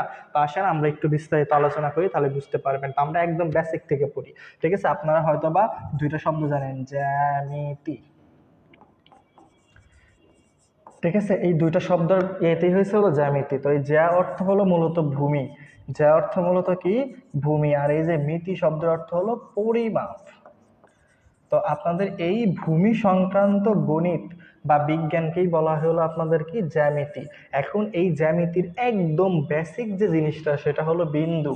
জ্যামিতির একদম বেসিক যে জিনিস সেটা হলো কি, বিন্দু। এখন বিন্দু বিষয়টা কি একটু ভালো করে বোঝেন। বিন্দু হলো একটা অবস্থান, মানে যার শুধু অবস্থান আছে কিন্তু কোনো মাত্রা নেই, তাকে বলা হয় হলো আপনাদের কি, বিন্দু। তাহলে বিন্দুর হলো শুধুমাত্র কি আছে, অবস্থান আছে। জানেন যে আমি একটা ফোঁটা দিলাম, এটা হলো বিন্দু আছে। ফোঁটা ছোট হয়ে গেছে, আচ্ছা গোল দিলাম, মনে করেন এটাই ফোঁটা, আমি ভিতরে ধান যে এটা এরকম করে বুঝিয়ে দিচ্ছি, বুঝতে, আচ্ছা হবে না এরকম, আপনার ছোট করে দেন। আচ্ছা যান, বড় করে দিলাম।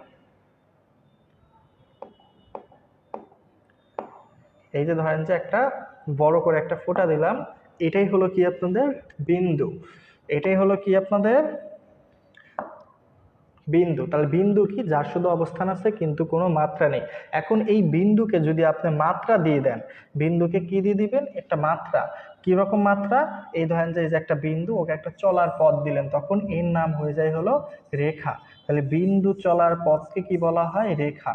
বিন্দু চলার পথ, যখন একটা বিন্দু হলো একটা ফোঁটা, তোকে যখন একটা চলার পথ বা মাত্রা দেবেন তখন তার নাম হয়ে যায় রেখা, বা ইংলিশে বলা হয় লাইন। বোঝা গেছে, রেখা বা লাইন। এখন এই রেখা বা লাইনকে প্রান্ত বিন্দু, কথাগুলো একটু ভালো করে বুঝবেন, প্রান্ত বিন্দু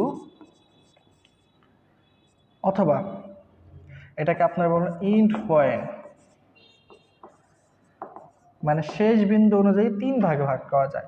একটা হলো রেখা, যার নাম হলো শুধু লাইন, মানে যার কোনো শেষ বিন্দু নাই, এদিকেও চলতেছে এদিকেও চলতেছে, এটা এক প্রকার।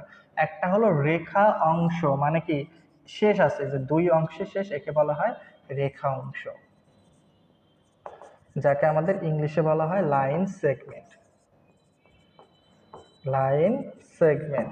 আর একটা হলো রে বা রশ্মি, যার মনে করেন এই যে একটা প্রান্ত বিন্দু আছে কিন্তু আর একটা লাইন চলতেছে চলতেছে চলতেছে, যাকে আপনারা বলেন কি রে।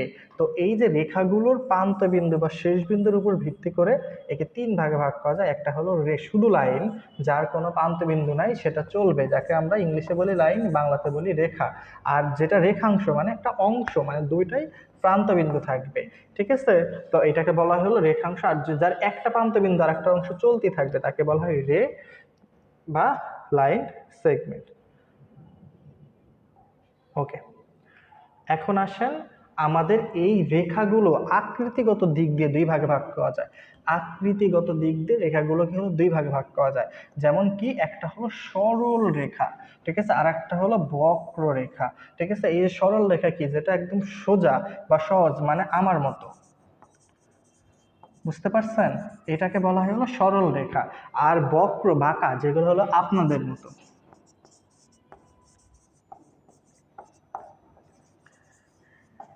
তাকে বলা হয় হলো বক্ররেখা। তাহলে রেখার এবার আকৃতি, এটা হলো কি চেহারা, চেহারা বা আকৃতিগত দিক দিয়ে হলো রেখাকে দুই ভাগে ভাগ করা যায়। একটা হলো সরল রেখা, একটা হলো কি বক্র রেখা। একটা হলো কি আপনাদের সরল রেখা, আর একটা হলো কি আপনাদের বক্র রেখা। একে বলা হয় স্ট্রেট লাইন, একে বলা হয় কার্ভ লাইন। তো ইংলিশ টিংলিশ মনে রাখতে হবে না, আপনারা একটু ভালো করে বোঝেন। এটা হলো চেহারা বা আকৃতি। আর আগেরটা পড়ছি হলো প্রান্ত বিন্দু অনুযায়ী রেখাকে ভাগ করা যায়। এখন এই রেখাগুলোর মধ্যে থেকে অনেক গুরুত্বপূর্ণ কিছু প্রশ্ন আসে। গুরুত্বপূর্ণ প্রশ্ন বলতে ধরেন যে এই যে একটা রেখা, আপনাকে প্রশ্ন করবে যে একটি রেখায় কতটি বিন্দু আছে। সবাই একটু আমাকে কমেন্টে জানান তো যে একটি রেখায় কতগুলো বিন্দু। ঠিক আছে, সবাই একটু জানান তো যে একটি রেখায় কতগুলো বিন্দু আছে। এটার উত্তর হবে ভাই, একটি রেখায় বিন্দু আছে হলো অসংখ্য। একটি রেখায় কতগুলো বিন্দু আছে? অসংখ্য, কোটি কোটি বিন্দু আছে। এর মধ্যে দেখেন এই যে কোটি কোটি এরকম কি থাকতে পারে আপনাদের বিন্দু থাকতে পারে, এরকম কোটি কোটি বিন্দু থাকতে পারে। তো একটি রেখায় হলো অসংখ্য বিন্দু আছে। এবং যদি বলে যে একই রেখা অবস্থিত দুইটি বিন্দুর পার্থক্য কত, তখন উত্তর হবে একদম নিকটতম বা ক্ষুদ্রতম। একটা হলো কি নিকটতম বা ক্ষুদ্রতম। মানে কি, এই যে একটা লাইন, এই লাইনের মধ্যে দেখেন এই প্রত্যেকটা বিন্দু কি সবাইকে একদম লেখকে বা একদম একসাথে একাকার হয়ে আছে না, মিশিমিশি আছে না। তো এটাকে বলা হয় হলো আপনাদের একদম নিকটতম বা ক্ষুদ্রতম। আবার প্রশ্ন এখান থেকে প্রশ্ন করে নির্দিষ্ট দুইটি বিন্দু দিয়ে কয়টি সরল রেখা আঁকা যায়। ভাই নির্দিষ্ট দুইটি বিন্দু দিয়ে একটি সরল রেখা আঁকা যাবে। দেখেন এই যে এখান থেকে এটা যদি নেন, একটাই সরল রেখা আঁকা যাবে, এর থেকে বেশি সরল রেখা আঁকা যাবে না। ওকে, ঠিক আছে, আমরা এটাও যদি বুঝি। এখন সমান্তরাল রেখা বিষয়টা আরেকটু ভালো করে বুঝি। রেখার আরেকটা বিষয় হলো সমান্তরাল রেখা। সমান্তরাল রেখা কি, এই যে একটা সরল রেখা, এই যে আর একটা সরল রেখা, দুইটা সরল রেখা, ঠিক আছে, একে অপরকে দেখবে। দেখেন ওই কিন্তু তাকায় থেকে ওরে দেখতেছে, ও কিন্তু তাকায় থেকে ওরে দেখতেছে, দুজন দুজনকে দেখবে, একই সাথে চলবে। দেখেন এদিকেও চলতেছে এদিকেও চলতেছে, পথ শেষ নাই, কিন্তু কেউ কোনোদিন কাউকে স্পর্শ করবে না। এই ধরনের রেখাগুলোকে বলা হয় সরল রেখা ও সমান্তরাল রেখা। সরি, একে বলা হয় কি সরল রেখা, সমান্তরাল রেখা। সমান্তরাল রেখাকে আপনারা আর একটা নাম বলতে পারেন, যাকে বিরহ রেখাও আপনি ডাকতে পারেন। ঠিক আছে, কত কষ্ট দেখেন, দুজন দুজনকে দেখবে, একই সাথে চলবে, কিন্তু কেউ কোনোদিন কাউকে স্পর্শ করবে না। যদি এমন হতো যে এরকম করে উঠে ওইটা ওর সাথে টাচ হয়ে যেত, তাহলে একটা কথা ছিল, কিন্তু কেউ কোনোদিন টাচ করবে না। এই ধরনের রেখাকে বলা হবে বিরহ রেখা বা সমান্তরাল রেখা। যেমন আমাদের রেল লাইনগুলো দেখবেন দুজন কিন্তু নির্দিষ্ট, এবং এই যে দুজনের মাঝে, এই দুজনের মাঝে কিন্তু নির্দিষ্ট দূরত্ব থাকে এবং নির্দিষ্ট দূরত্ব থাকবে, এটাই বলা হয় হলো সমান্তরাল রেখা। এখন দুইটি সরল রেখা, ধরেন যে এই যে একটা রেখা, এই যে একটা রেখা, দুইটি সরল রেখা ছেদ করলে, ঠিক আছে, ছেদ করলে এই যে যে কোণগুলো হয়, ধরেন এই যে একটা কোণ, এই একটা কোণ, যদি এইভাবে ছেদ করে, ধরেন যে এই যে একটা রেখা, এই যে একটা রেখা, দুইটা সরল রেখা সেট করার পর এই যে কোণগুলো হয়েছে, এই কোণগুলোর নাম হলো বিপরীত কোণ। এইভাবে যদি সেট করে তখন সেটাকে বলা হয় হলো বিপরীত কোণ। আর এই বিপরীত কোণগুলো হলো পরস্পর সমান, ও যা ও তাই, ও যা ও তাই। যদি এইভাবে সেট করে তখন হয় হলো বিপরীত কোণ। কিন্তু যদি এইভাবে সেট করে, এই যে দুইটি সরল রেখা সেট করছে, সেট করার পর এই যে দেখেন এই যে কোণ হয়েছে, একে বলা হয় সন্নিহিত কোণ, ওকে বলা হবে সন্নিহিত কোণ। কিন্তু যদি এইভাবে সেট করে তখন সেটার নাম হয়ে যাবে হলো আপনাদের বিপরীত কোণ। পার্থক্যটা কিন্তু ভালো করে বুঝতে হবে ভাই, ঠিক আছে? আপনাদের কিন্তু এই যদু ফদু কদু কেউ ক্লাস নিচ্ছে না। আমাদের নিজেদের পরিচয় দিতেও আপনাদের কাছে ভালো লাগে না, যে ছোট মানুষ বুঝবে না, শুধু উল্টাপাল্টা পরিচয় দিয়ে লাভ নাই। তো বিষয়গুলো ভালো করে বুঝেন, বুঝলে বিষয়টা আপনাদের কাছে ক্লিয়ার হয়ে যাবে, ঠিক আছে? তো এই যে যদি এইভাবে সেট করে তখন সেটা হয় হলো সন্নিহিত কোণ, আর যদি এইভাবে সেট করে তখন হয় বিপরীত কোণ। আর এই বিপরীত কোণ পরস্পর সমান। তো আমাদের এই প্রশ্ন আমাদের কিন্তু আর লাগবে না, যদি চাই আমরা আরো এই কোণটা কি কোণ না কোণ আচ্ছা আমি আলোচনা করে দেবো, কিন্তু এটাতে যে এই প্রশ্নটা আগে সলভ করি। দেখেন সরলরেখা পরস্পর সেট করলে তাহলে উৎপন্ন বিপরীত কোণগুলো, তাহলে আমি তো একটু আগেই বললাম এইভাবে সেট করলে বিপরীত কোণটা কি হবে, পরস্পর সমান। পরস্পর তারা কি হবে, সমান হবে। এখন আসেন এই সন্নিহিত কোণগুলোর একটু বিস্তারিত করি। বিপরীত কোণ তো সহজ ছিল, আমরা পারলাম। এই ধরেন যে এই যে একটা সরল রেখা, এই সরল রেখার এই যে দুইটা বাহুর উপর ধরেন যে এই যে নির্দিষ্ট একটা কোণ হলো, এটা ধরেন যে একটা নির্দিষ্ট একটা কোণ, যদি এই কোণটা 180 ডিগ্রি হয় তখন তাকে বলা হয় সরল কোণ। আপনারা হয়তো বা সবাই জানেন, তখন তাকে বলা হয় সরল কোণ। এখন ধরেন যে এই যে একটা বাহু, এই যে আর একটা বাহু ছেদ করলো, সব এই যে সন্নিহিত যে দুই পাশে কোণ হলো, এই দুইটা কোণ যদি সমান হয়, সমান মানে এই 90 ডিগ্রি ও 90 ডিগ্রি, তখন তাকে বলা হবে হলো সমকোণ। তখন তাকে কি বলা হবে, সমকোণ। এখন ধরেন যে এই যে একটা বাহু ছেদ করলো, সেট করার পর এই পাশে একটা কোণ হয়েছে যেটা 90 ডিগ্রির চেয়ে বড়, 90 ডিগ্রির চেয়ে বড় হলে তখন তাকে বলা হবে হলো স্থূল কোণ। আবার এই পাশে দেখেন আর একটা কোণ হয়েছে যেটা 90 ডিগ্রি থেকে ছোট, তখন এটাকে বলা হবে হলো সূক্ষ্ম কোণ। তো সূক্ষ্ম কোণ, স্থূল কোণ, সমকোণ, সরল কোণ, এই বিষয়গুলো কিন্তু আশা করি ইজিলি বুঝতে পারছেন। তো এখন আসেন আমাদের আর একটা বিষয় বুঝি। দেখেন এই যে একটা বাহু সেট করলাম, আমি বললাম এটা ধরেন যে 110, এটা ধরেন যে কত আপনাদের 70, কারণ আমরা জানি এইখানে যে কোণটা হবে সেটা হলো 180 ডিগ্রি হবে। এটা হলো একটা সরল কোণ, কারণ নির্দিষ্ট দুইটি বিন্দু বা সরল রেখার দুই বিন্দুকে কেন্দ্র করে যে কোণটা হয় সেটাকে বলা হয় সরল কোণ।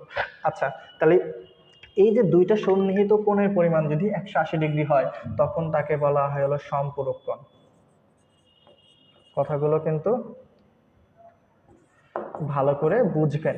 যদি দুইটি কোণ মিলে 180 ডিগ্রি হয়, একদম সিম্পল কথা, এই যে ধরেন যে এটা আঁকলাম, এটা 100, এটা হলো কত 80, এই দুইটি কোণ মিলে যদি 180 ডিগ্রি হয় তখন তার নাম হয়ে যায় হলো সম্পূরক কোণ। এখন যদি আপনাকে প্রশ্ন করা হয় 60 ডিগ্রির সম্পূরক কোণ কত, তাহলে 60 ডিগ্রি সম্পূরক কোণ হতে হলে কত লাগবে, 180 ডিগ্রি। তাহলে এখান থেকে 60 বাদ দিলে আমাদের আর একটা কোণ কত, 120।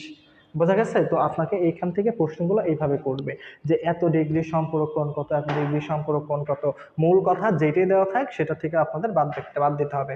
আর একটা আছে হলো আপনাদের পূরক কোণ। পূরক কোণ বিষয়টা কি, ধরেন যে এই যে একটা হলো 90 ডিগ্রি একটা কোণ, এই যে একটা 90 ডিগ্রি একটা কোণ, এখন এই কোণকে আর একটা বাহু দ্বারা ছেদ করাতে এই যে দুইটা কোণ হয়েছে। এখন এই কোণ হলো 30 ডিগ্রি, এই কোণ হলো 60 ডিগ্রি, দুইটা মিলে হয়েছে 90 ডিগ্রি। এখন এই যে দুইটা কোণ মিলে যদি 90 ডিগ্রি হয় তখন তাকে বলা হয় হলো পূরক কোণ।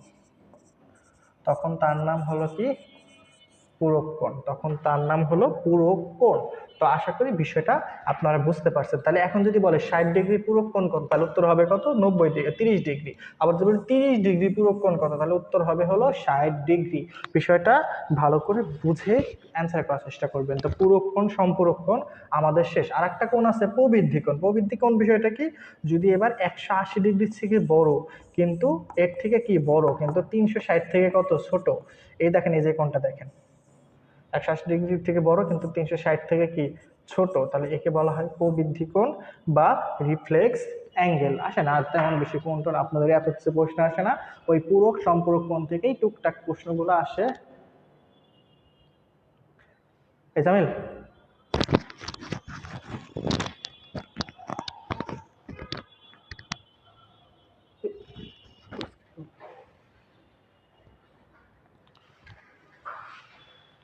ওকে।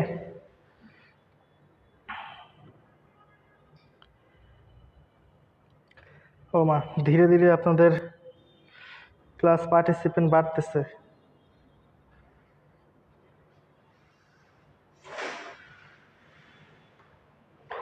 আপনাদের এনার্জি লেভেল আসলেই অনেক কম। ঠিক আছে, এনার্জি লেভেল সত্যি আপনাদের অনেকটা কম। তার জন্য ধরেন যে আপনাদের এই অবস্থা। আপনাদের ধীরে ধীরে ক্লাস পার্টিসিপেন্ট বাড়ার কথা, সেখানে কেন কমবে? আচ্ছা আসেন, তাহলে এইটা হলো আমরা জাস্ট এখান থেকে এটা বুঝতে পারছি। তাহলে এটার উত্তর হলো আমাদের কি? পূরক কোণ। এটা হলো আমাদের হলো পরস্পর সমান, এবং টুকটাক যে বেসিক আলোচনাগুলো ছিল সে বেসিক আলোচনাগুলো আমরা ইতিমধ্যে করে ফেলছি। দেখেন এটা হলো পূরক কোণ। এখন আমরা কিছু যেগুলোর বেসিক আলোচনা শেষ হয়েছে সেগুলো বেসিক আলোচনা করব না, ডিরেক্ট ভিতরে চলে যাব। এখন দেখেন এখানে হলো আমাদের একটা বলছে যে বৃত্তের সবচেয়ে বড় জ্যা কোনটি। তাহলে তো এখানে আপনার বুঝতে হবে যে বৃত্ত বিষয়টা কি। দেখেন বৃত্ত হলো কি, যে একটা নির্দিষ্ট বিন্দুকে কেন্দ্র করে সমপরিমাণ একটা, মনে করেন যে ধরবেন এই সাপোজ ধরেন যে আমি এই যে এতটুকু ধরবেন, আমি ধরবেন না, যদি চারপাশে ঘুরি, ঘোরার পর যে একটা সেই সুন্দর বৃত্ত হয়েছে, চারপাশে ঘোরার পর যেই চিত্রটা হয় সেটাকে বলা হয় হলো বৃত্ত। আর যে বিন্দুকে আমরা কেন্দ্র করে ঘুরি তাকে বলা হয় বৃত্তের কেন্দ্র, তাকে বলা হয় কি? বৃত্তের কেন্দ্র। এখন এই বৃত্তের মধ্যে দিয়ে আপনি যদি কোনো রেখা আঁকেন, বৃত্তের মধ্যে দিয়ে যদি কোনো রেখা আঁকেন, তখন এই রেখার নাম হলো জ্যা। তখন রেখার নাম কি? জ্যা। আর এই জ্যা যদি ধরেন যে কেন্দ্রে দিয়ে যায়, এই যে কেন্দ্র মানে এই যে বৃত্তের যে মূল বিন্দুটা, এই বিন্দুতে, তখন তাকে বলা হয় ব্যাস। তখন তার নাম হয়ে যায় কি? ব্যাস। আর এই ব্যাসের অর্ধেককে বলা হয় আপনাদের ব্যাসার্ধ। ব্যাসের অর্ধেককে বলা হয় কি? ব্যাসার্ধ। তো বৃত্তের সবচেয়ে বড় জ্যা হলো এই যে ব্যাস, কারণ এটি হলো সবচেয়ে বড় জ্যা। আর এই বৃত্তের ক্ষেত্রফল নির্ণয়ের জন্য একটা সূত্র আছে, সেটা হলো আপনারা সবাই জানেন, পাই আর স্কয়ার। এখন আর বৃত্তের পরিধি নির্ণয়ের জন্য একটা সূত্র আছে, 2 পাই আর। পরিধি হলো এই যে বৃত্তের এই, বা আপনাদের বাসায় যে সাইকেল থাকে, সাইকেলের যে টায়ার গুলো থাকে, এই টায়ারটাকে কেটে আপনি যদি টেনে লম্বা করেন, লম্বা করার পর যে দৈর্ঘ্যটা হবে সেটা হলো পরিধি। আর এই যে বৃত্তের ভিতরে যতটুকু জায়গা আছে সেটা হলো ক্ষেত্রফল। তো আমাদের এখানে প্রশ্ন কিন্তু অত বিস্তারিত চায় নাই, আমার কাছে বৃত্তের সবচেয়ে বড় জ্যা কোনটা। তো বড় জ্যা কোনটা? সরি, বড় জ্যা হলো আমাদের এখানে ব্যাস। কারণ বৃত্তের কেন্দ্রগামী জ্যা হলো ব্যাস, আর এটাই হলো সবচেয়ে বড়। কথাটা একটু ভালো করে মাথায় রাখবেন। ওকে, আমাদের 10 নম্বর প্রশ্ন অলমোস্ট সলভ। ব্যাস। আচ্ছা, এই প্রশ্নটা আমরা একটু আগে সলভ করছি, যে দুইটি সরল রেখা পরস্পর ছেদ করলে বিপরীত কোণটা কি হবে? পরস্পর সমান হবে। আমরা শেষ করে দেবো, খুব তাড়াতাড়ি শেষ করে দেবো। ওকে আসেন, আমাদের মোটামুটি বেসিক আলোচনা শেষ। আপনাদের নার্সিং ভর্তি পরীক্ষা এর মধ্যে থেকেই প্রশ্ন আসে, যতগুলো টপিক্স থেকে প্রশ্ন আসে আমি চেষ্টা করেছি সবগুলো টপিক্সই কয়েকটা ম্যাথের মধ্যে তুলে ধরা এবং বিস্তারিত আলোচনা করা। যারা ক্লাসটি করেছেন আশা করি বিষয়টা বুঝতে পারবেন। দেখেন একটু আগেই কিন্তু দেখাইছি যে ত্রিভুজের ক্ষেত্রফলের মান কি। ওই যে আমাদের চতুর্ভুজ থেকে তো আইছে হাফ ইন্টু ভূমি গুণন উচ্চতা, বা এই যে দৈর্ঘ্য গুণন প্রস্থ। এটা উত্তর হবে হলো হাফ ইন্টু ভূমি গুণন, ও এটা তো 1/4, কোনটা দাগাই রে ভাই আমি? হাফ ইন্টু ভূমি গুণন উচ্চতা, এইটা। তো আমাদের দেখেন এটা উত্তরটা কোথায়? হাফ ইন্টু ভূমি গুণন উচ্চতা। ওকে, আসেন পরবর্তী প্রশ্নটা আসেন। এখন দেখেন এই প্রশ্ন যতগুলো বেসিক ছিল সেই বেসিক গুলোই কিন্তু আবার বারবার রিপিট হচ্ছে। এখন আর বেসিক আলোচনার মতো তেমন কিছু নাই, তারপর টুকটাক যদি কিছু আসে আমি আলোচনা করে দেবো। এখানে বলছে ত্রিভুজের 3 কোণের সমষ্টি কত। আমরা তো জানি ত্রিভুজের 3 কোণের সমষ্টি হলো 180 ডিগ্রি, যেটা হলো আমাদের দুই সমকোণের সমান। কারণ সমকোণ গুলো হলো কত? 90 ডিগ্রি। 90 ডিগ্রি ভাগ দিলে কত হয়? 2টি। ত্রিভুজের 3 কোণের সমষ্টি হলো 2 সমকোণ। ঠিক আছে, এগুলো পারা যায়। যারা যারা পারতেছেন সবাই একটু অ্যান্সার করে ফেলবেন। ওকে, আসেন 13 নাম্বারটা আমাদের হলো 2 সমকোণ। আমরা এখন পরবর্তী প্রশ্নটা করি। ওকে, দেখেন পরবর্তী প্রশ্নটা আমাদের কি করা আছে, এটা একটু ইম্পর্টেন্ট আছে, এটা একটু বোঝাতে হবে। সবাই এটা একটু করার চেষ্টা করেন। দেখেন এটা বুঝতে পারেন, বলছে যে একটি সমকোণী ত্রিভুজের অতিভুজ ছাড়া অন্য দুটি বাহুর দৈর্ঘ্য এত এবং এত মিটার, ত্রিভুজের ক্ষেত্রফল কত। তা আমাদের একটু ভালো করে বোঝেন, একটা সমকোণী ত্রিভুজ, এই যে একটা সমকোণী ত্রিভুজ, ঠিক আছে, এই সমকোণের বিপরীত পাশে যে বাহুটা থাকে তার নাম হলো অতিভুজ। তার নাম হলো কি আপনাদের? অতিভুজ। তো এই অতিভুজ ছাড়া, ঠিক আছে, বাহু দুইটার দৈর্ঘ্য ধরেন যে একটা হলো 0.1 আর একটা হলো কি 0.2। তো এটা হলো আপনাদের এখানে দেওয়া আছে যে অতিভুজ বাহু দুটির দৈর্ঘ্য এত, এখন ক্ষেত্রফল কত। তো এটা হলো আমাদের একটা, যদি আমাদের এমন হইতো যে এই অতিভুজটা দেওয়া আছে, দৈর্ঘ্যটা দেওয়া আছে, কারণ আমাদের ক্ষেত্রফল নির্ণয় করতে, আমাদের কি লাগবে?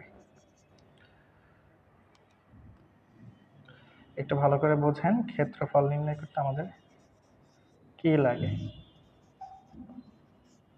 ক্ষেত্রফল নির্ণয় করতে আমাদের লাগে হাফ ইন্টু ভূমি গুণন উচ্চতা। তো এইখানে তো আমাদের ধরেন যে ভূমিও দেওয়া আছে, উচ্চতা দেওয়া আছে, অতিভুজ তো প্রয়োজন নেই। যদি এমন হইতো যে অতিভুজ দেওয়া আছে এটা দেওয়া নাই, তখন সেক্ষেত্রে আমরা পিথাগোরাসের সূত্র উপস্থাপন করতাম। তো পিথাগোরাসের সূত্র যেতে লাগতেছে না, আমি এখানে গুণ দেই, তাহলে কত 0.1 গুণন কত 0.2। তো এটা যদি আমরা গুণ করি, অনেকেই ভাবতেছে আল্লাহ কত কঠিন গুণন। ভাই কোনো কঠিন গুণন না, একদম ইজি একটা গুণন। আপনি একটু সহজভাবে বোঝার চেষ্টা করুন। আপনাদের হাফ ইন্টু 0.1 গুণ কত 0.2। এই পয়েন্ট আপনার গুণ করার কিছু নেই। দেখেন 2 অক্ষে কত 2, পয়েন্ট আপনি পরে কাজ করেন, তাহলে 2 অক্ষে 2, এটা হলো আপনাদের কি হাফ। তো হাফ দিয়ে যদি ওরা কাটেন তাহলে আলটিমেটলি কত আসে 1 আসে। তো 1 যখন আপনি পাইছেন, দেখেন আমরা আলটিমেটলি 1 পাইছি না। এখন আপনার কথা দেখেন, এই পয়েন্টের আগে পয়েন্ট হিসাব করবো আমরা।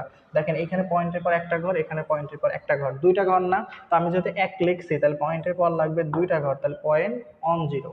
তো এটা আমাদের উত্তর হবে হলো 0.10। বিষয়টা ভালো করে বুঝবেন। আমরা প্রথমে নর্মাল ক্যালকুলেশন করব, নর্মাল ক্যালকুলেশন করে পরে পয়েন্টের হিসাব। যদি এখানে পয়েন্টের পর এক ঘর, এখানে পয়েন্টের পর এক ঘর, তাহলে আমরা জানি পয়েন্টের পর থাকবে 2 ঘর, তাহলে পয়েন্টের পর 2 ঘরের মধ্যে আমাদের তো একটা 1 আছেই, তাহলে আর একটা কি হয়ে যাবে 0। তাহলে আমাদের উত্তর কত 0.10। এখানে আমাদের পিথাগোরাসের সূত্র লাগতেছে না, ঠিক আছে। আমি এটা বিস্তারিত আলোচনা করলাম না, তারপরে আমি বলি পিথাগোরাসের সূত্রটা কি। পিথাগোরাস বলছে যে সমকোণী ত্রিভুজে অতিভুজের উপর অঙ্কিত বর্গক্ষেত্রের ক্ষেত্রফল অপর দুই বাহুর উপর অঙ্কিত বর্গক্ষেত্রের ক্ষেত্রফলের সমষ্টির সমান। কি মাথার উপর দিয়ে গেছে? যেতেই পারে। তো এখন এখানে পিথাগোরাস মূলত বলছিল হলো যে এই যে একটা সমকোণী ত্রিভুজ যার অতিভুজ, এই অতিভুজকে স্কোয়ার করলে, বর্গ করলে, ঠিক আছে, যা পাবো, ধরেন যে এটা হলো এ স্কোয়ার, যা পাবো এই যে অপর দুই বাহুকে স্কোয়ার বা বর্গ করলে তাই পাবো। মানে এই A square is equal to A square plus B square. অনেকেই জানে না যে এটা এইচ কেন লেখে, এটা এ লেখে কেন, এটা বি লেখে কেন। তো এটা আপনাদের হোমওয়ার্ক থাকলো যে এখানে এত লেটার থাকতে কেন এইচ লেখে। এখানে তো ঠিকই এ, এখানে বি লেখে, তো এটা এইচ না লিখে এক্স লিখতে পারতো আপনাদের পরিচিত, ঠিক আছে, আপনাদের খুবই কাছের ক্লোজ কাউকে এক্স রে ডেকে নিয়ে আসতে পারতো, কিন্তু এক্স রে না নিয়ে এসে কেন এস রে নিয়ে আসলো। সবাই এটা হোমওয়ার্ক থাকলো, নেক্সট ক্লাস আমাকে জানাবেন, ঠিক আছে। তো এখানে আমাদের এটা লাগতেছে না, আমরা এটা করলাম না, তো এটা আমাদের উত্তর হলো 0.10। ওকে, পরবর্তী একটা প্রশ্ন আছে, এই প্রশ্নটা সবাই একটু সলভ করে দেওয়ার চেষ্টা করেন, দেখি এটা কেমন পারেন, একটু বোঝার চেষ্টা করেন যে আসলে এটা কি। ঠিক আছে, দেখেন বলছে কি একটি চাকার ব্যাস 4.2 মিটার, চাকাটি এত মিটার পথ অতিক্রম করতে কতবার ঘুরবে। এই প্রশ্নটা দেখি সবাই এটা যদি পারেন, এটা যদি পারেন তাহলে সত্যি এটা যারা ব্যাখ্যা সহ পারবে তাদেরকে আমাদের পক্ষে থেকে এই যে বইগুলো ধরেন যে দিতে হবে, একদম নতুন বই। এখানে যেমন দেখা যাচ্ছে সামনাসামনি তার থেকেও সুন্দর, ঠিক আছে। হয়তোবা এইখানে যে আমি আপনাদের ক্যামেরাতে যা দেখতেছেন এর মধ্যে আমি ছাড়া কোনো কিছুই মানে অসুন্দর না, এটা আপনি শিওর থাকেন।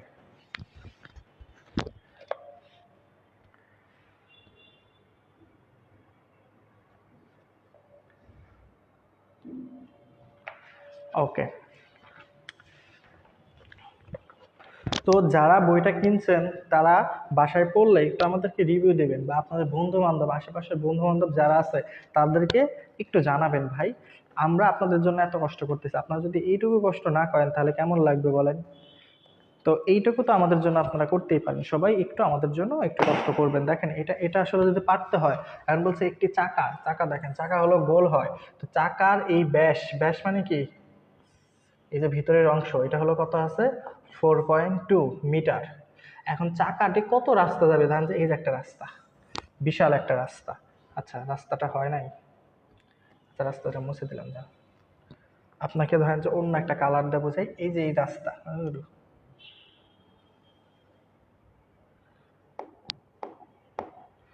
চাকাটাই ভেঙে গেছে দেখছেন, রাস্তা করতে যায়। আচ্ছা এই যে রাস্তা, এই রাস্তাটার দৈর্ঘ্য হলো আপনার কত 330 মিটার।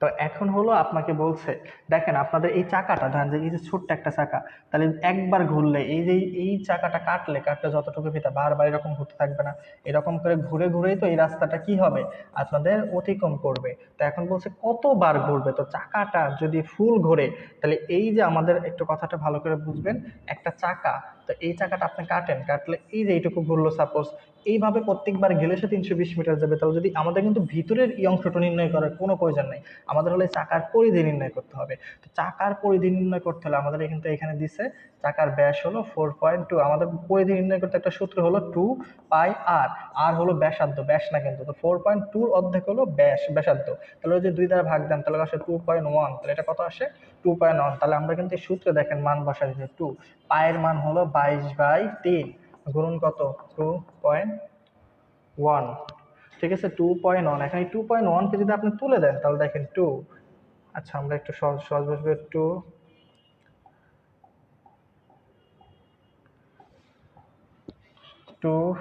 গুণন আমাদের পরিধি হলো 22/3, 3.14 অর 6 অনেকেই বলতে পারেন, কিন্তু এটা হলো 22/3 লিখলে আপনার ক্যালকুলেশন করা সহজ হবে। তো এটা 2.1 মানে 21 বাই কত আমাদের 10, এটা হলো 21/10। তাহলে এখন যদি আমরা আর কাটাকাটি করে দেখেন, এই 2 দ্বারা ওরে কাটলে কত হয় 5, ঠিক আছে 3 দ্বারা ওরে কাটলে কত হয় 7। তো আমরা যদি এখন উপরে দেখি তাহলে এটা আসে 22 ইন্টু কত 7, নিচে আসে কত 5। এইটা হলো আমাদের কি পরিধি। তাহলে যদি চাকাটি একবার ঘোরে তাহলে এইটুকু রাস্তা যাবে। তো এখন আমাদের নির্ণয় করতে হবে কি 330 মিটার, একটু ভালো করে কথাটা বোঝেন। তাহলে একবারে যদি এইটুকু রাস্তা যায় 330 মিটার যাইতে কি এই 330 মিটারে আমাদের এইটা দ্বারা ভাগ করতে হবে 22/7 ডিভাইডেড কত 5। তো এটা ভাগ থাকলে এটা যদি উল্টে যায় তাহলে আমরা দেখি কত আসে 330 গুণন, এইবার উপরে কত 5, নিচে আসবে 22 গুণন কত 7, ঠিক আছে। এখন এইটা কাটাকাটি করলেই আমাদের মানটা চলে আসবে। বিষয়টা কি বুঝতে পারছেন? তো এটা এটা কাটাকাটি করলে আমাদের ধরেন যে কতবার ঘুরবে সেই মানটা চলে আসবে। তো আমরা এটা কাটাকাটি করলেই কিন্তু আমরা পেয়ে যাব যে কতটুকু রাস্তা আমাদের অতিক্রম করতে হবে। তো এটা কাটাকাটি করেন আপনারা, এটা কাটাকাটি করে আমাকে অ্যান্সারটি বলুন। এটা কিছু কিছু অঙ্ক থাকবে আপনার যেটা আমাদের বড় থাকবে, কিছু কিছু অঙ্ক থাকবে আমাদের যেটা কি থাকবে বড় থাকবে। তো এটা কাটাকাটি করলে হ্যাঁ অনেকে ভাইয়া প্রথম থেকে আবারও একবার, ভাইয়া প্রথম থেকে আবারও একবার, হাই আল্লাহ রে, আমি কাদের কি বুঝাচ্ছি, এদের আবার প্রথম থেকে আবারও একবার। আচ্ছা আমরা বলতেছিলাম এই যে একটা চাকা, এই চাকার এই যে ব্যাস 4.2 দেওয়া আছে, তো ব্যাস যদি 4.2 হয় ব্যাসার্ধ কত হবে 2.1।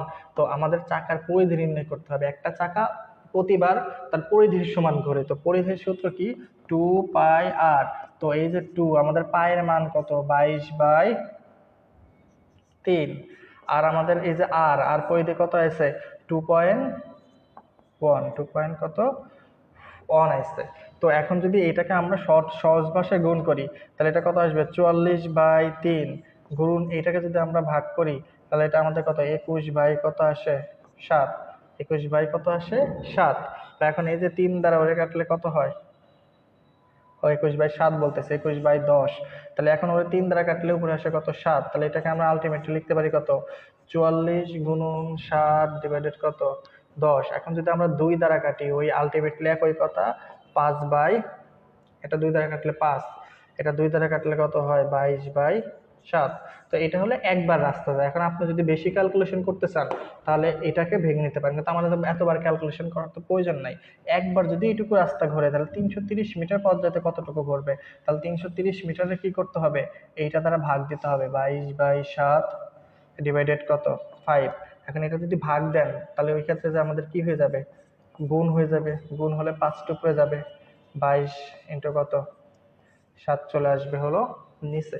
তো এইটা আমাদের ক্যালকুলেশন করলে হয়ে যাবে। তো আলটিমেটলি আমাদের ক্যালকুলেশন কি আসতেছে 330 গুণন 5 নিচে হলো 22 ইন্টু কত 7। এটা ক্যালকুলেশন করলে আপনারা উত্তর পেয়ে যাবেন, এটা ক্যালকুলেশন করলে উত্তর কি হয়ে যাবে আপনারা পেয়ে যাবেন। দেখেন এটা আপনারা ক্যালকুলেশন করেন অটোমেটিক উত্তর পেয়ে যাবেন।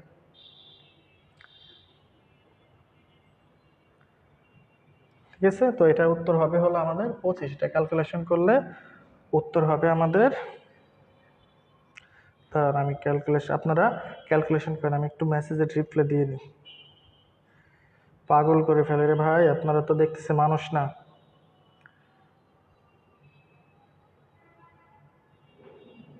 এটা আমাদের উত্তরটা এখানে ভুল থাকতে পারে।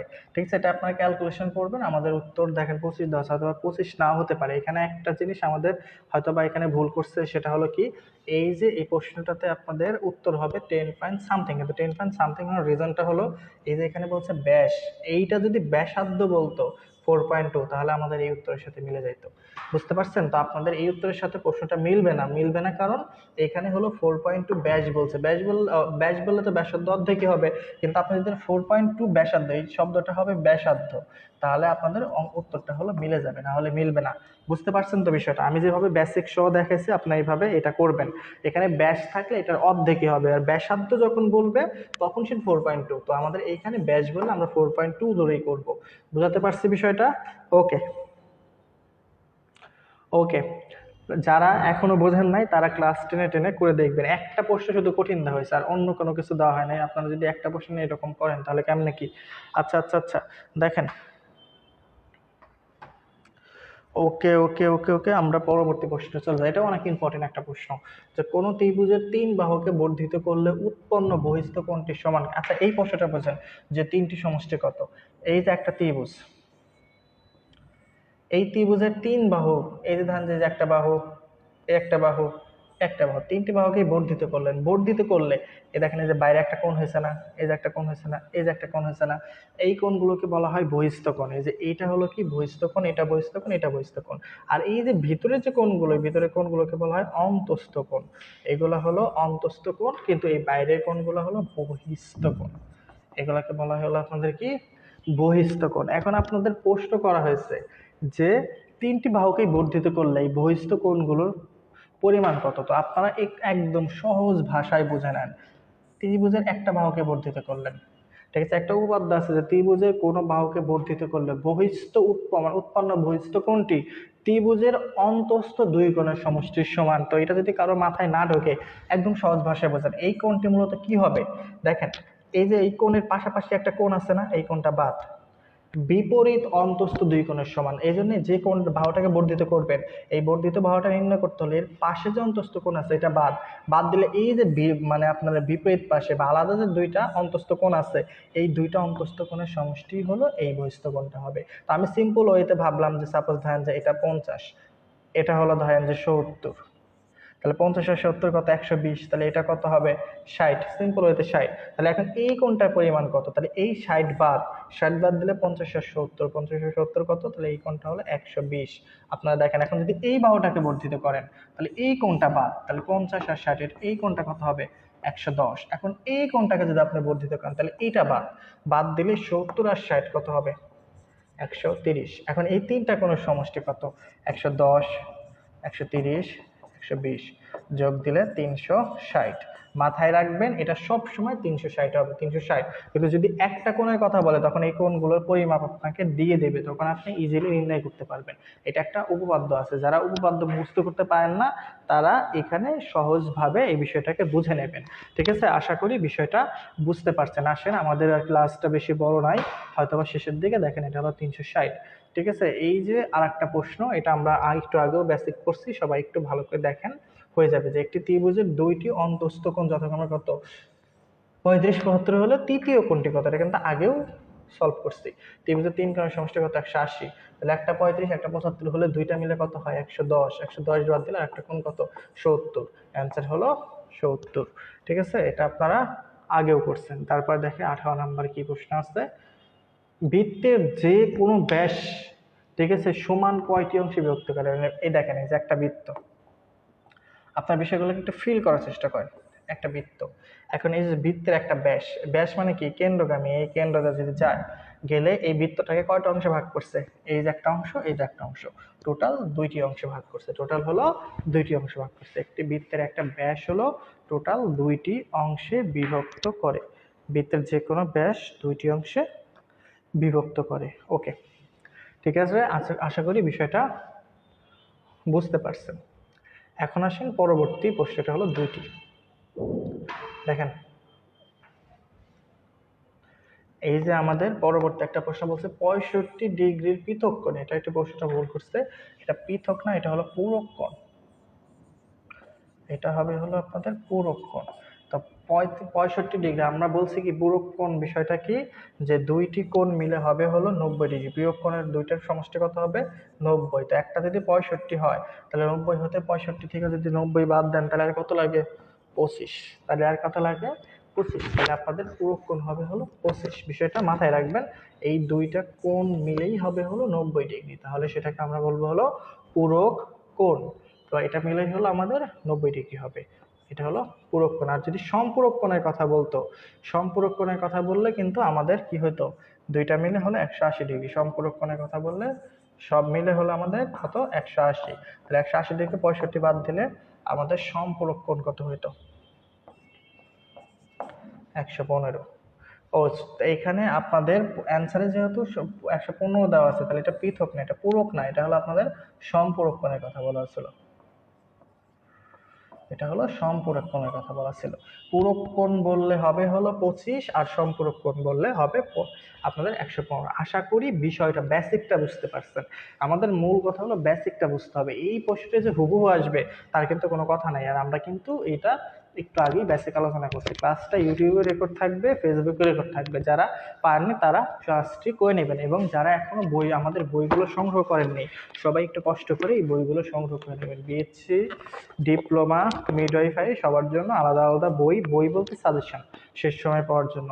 তো সবাই শেয়ার করে নেবেন। আর যারা বন্ধু বান্ধবরা যারা কিনছেন, আশেপাশে বন্ধু বান্ধবকে মেনশন করে দেবেন। তো দেখেন, আমাদের প্রায় প্রশ্নের শেষের দিকে আসছি, যে সমকোণ সমান কত ডিগ্রি? সবাই জানেন এক সমকোণ সমান 90 ডিগ্রি। এটা আমার আর বোঝানোর তেমন কিছু নাই। তো এটা হলো আমাদের 90 ডিগ্রি। এবং লাস্ট আমাদের প্রশ্ন, এই প্রশ্নের মাধ্যমে আমাদের ক্লাসটি শেষ হবে। তো সবাই ক্লাস শেষ হওয়ার প্রিপারেশন নেন, এবং আজকের ক্লাস কতটুকু বুঝছেন, আপনাদের কতটুকু উপকারে আসতে পেরেছি, সবাই একটু কমেন্টে জানাবেন। ক্লাসটি কেমন লাগলো সবাই সবার অনুভূতিটা জানাবেন। আচ্ছা দেখেন, আমাদের ক্লাস প্রায় শেষের দিকে। নিচের কোন মানে কোন জ্যামিতির আকৃতিগুলো প্রত্যেকটির কোন সমকোণ? আমি একটু আগেই কিন্তু আপনাদের প্রথম ক্লাসের শুরুতেই বলছি যে আয়তক্ষেত্র, যার কোণগুলো কি? সমকোণ। বর্গক্ষেত্র, যার কোণগুলো কি? সমকোণ। আর সামান্তরিক, এটার কোণগুলো সমকোণ নয়। রম্বস, যার কোণগুলো সমকোণ নয়। এটার সাথে এটার একটা রিলেশন আছে, এর বাহু সমান এর বাহু সমান। এটার সাথে এটার রিলেশন আছে, যে এই যে সমান্তরাল সমান্তরাল। পার্থক্য হলো কোণের ক্ষেত্রে। তাহলে আমাদের এই যে দুইটাতেই হলো সমকোণ, একটা হলো আয়তক্ষেত্র, আর একটা হলো আমাদের কি? বর্গ। এটা কিন্তু আমরা ক্লাসের শুরুতেই সুন্দর করে এই বিষয়টা বোঝাই দিচ্ছি। যারা ক্লাস শুরু থেকে করছেন তারা ভালো করে জানেন। তাহলে উত্তর হবে আয়তক্ষেত্র ও বর্গ। উত্তর হলো আয়তক্ষেত্র ও বর্গ। এবং আজকের ক্লাসটি এই পর্যন্তই। জ্যামিতিতে আপনাদের এর বাইরে তেমন কোনো প্রশ্ন আসেনি। ইনশাল্লাহ যতটুকু বেসিক প্রয়োজন বা যতটুকু লাগবে সবই এই ক্লাসের মাধ্যমে আপনাকে দেওয়া হয়েছে। শুধু আপনি যদি ধারণ করতে পারেন, ইনশাল্লাহ জ্যামিতি নিয়ে আপনার কোনো সমস্যা নেই। আপনি ক্লাসটা রেকর্ড করে রাখেন, আপনার প্রয়োজনে ডাউনলোড করে রাখেন। আপনি আমার কথাগুলো মিলিয়ে দেখবেন, এর বাইরে কোনো প্রশ্ন আসবে না ইনশাল্লাহ, এতটুকু শিওর থাকতে পারেন। ঠিক আছে? তো আজকে ক্লাসটি কেমন লাগলো সবাই একটু কমেন্টে সবার অনুভূতি জানাবেন। ওকে, আমরা ক্লাসটি শেষ করে দেব। যারা ধৈর্য ধরে কষ্ট করে আমাদের সাথে ছিলেন সবাইকে অসংখ্য ধন্যবাদ। ইনশাআল্লাহ সবার স্বপ্ন পূরণ হোক এই কামনাই করি। এবং আপনারা পরিশ্রম করেন, এই লাস্ট কয়েকটা দিন সবাই একটু কষ্ট করেন। ভালো থাকেন, সুস্থ থাকেন। ইনশাআল্লাহ নেক্সট ক্লাসে দেখা হবে। এখন ঈদ সম্পূর্ণটা ভুলে যান। ঠিক আছে? ওকে, আল্লাহ হাফেজ।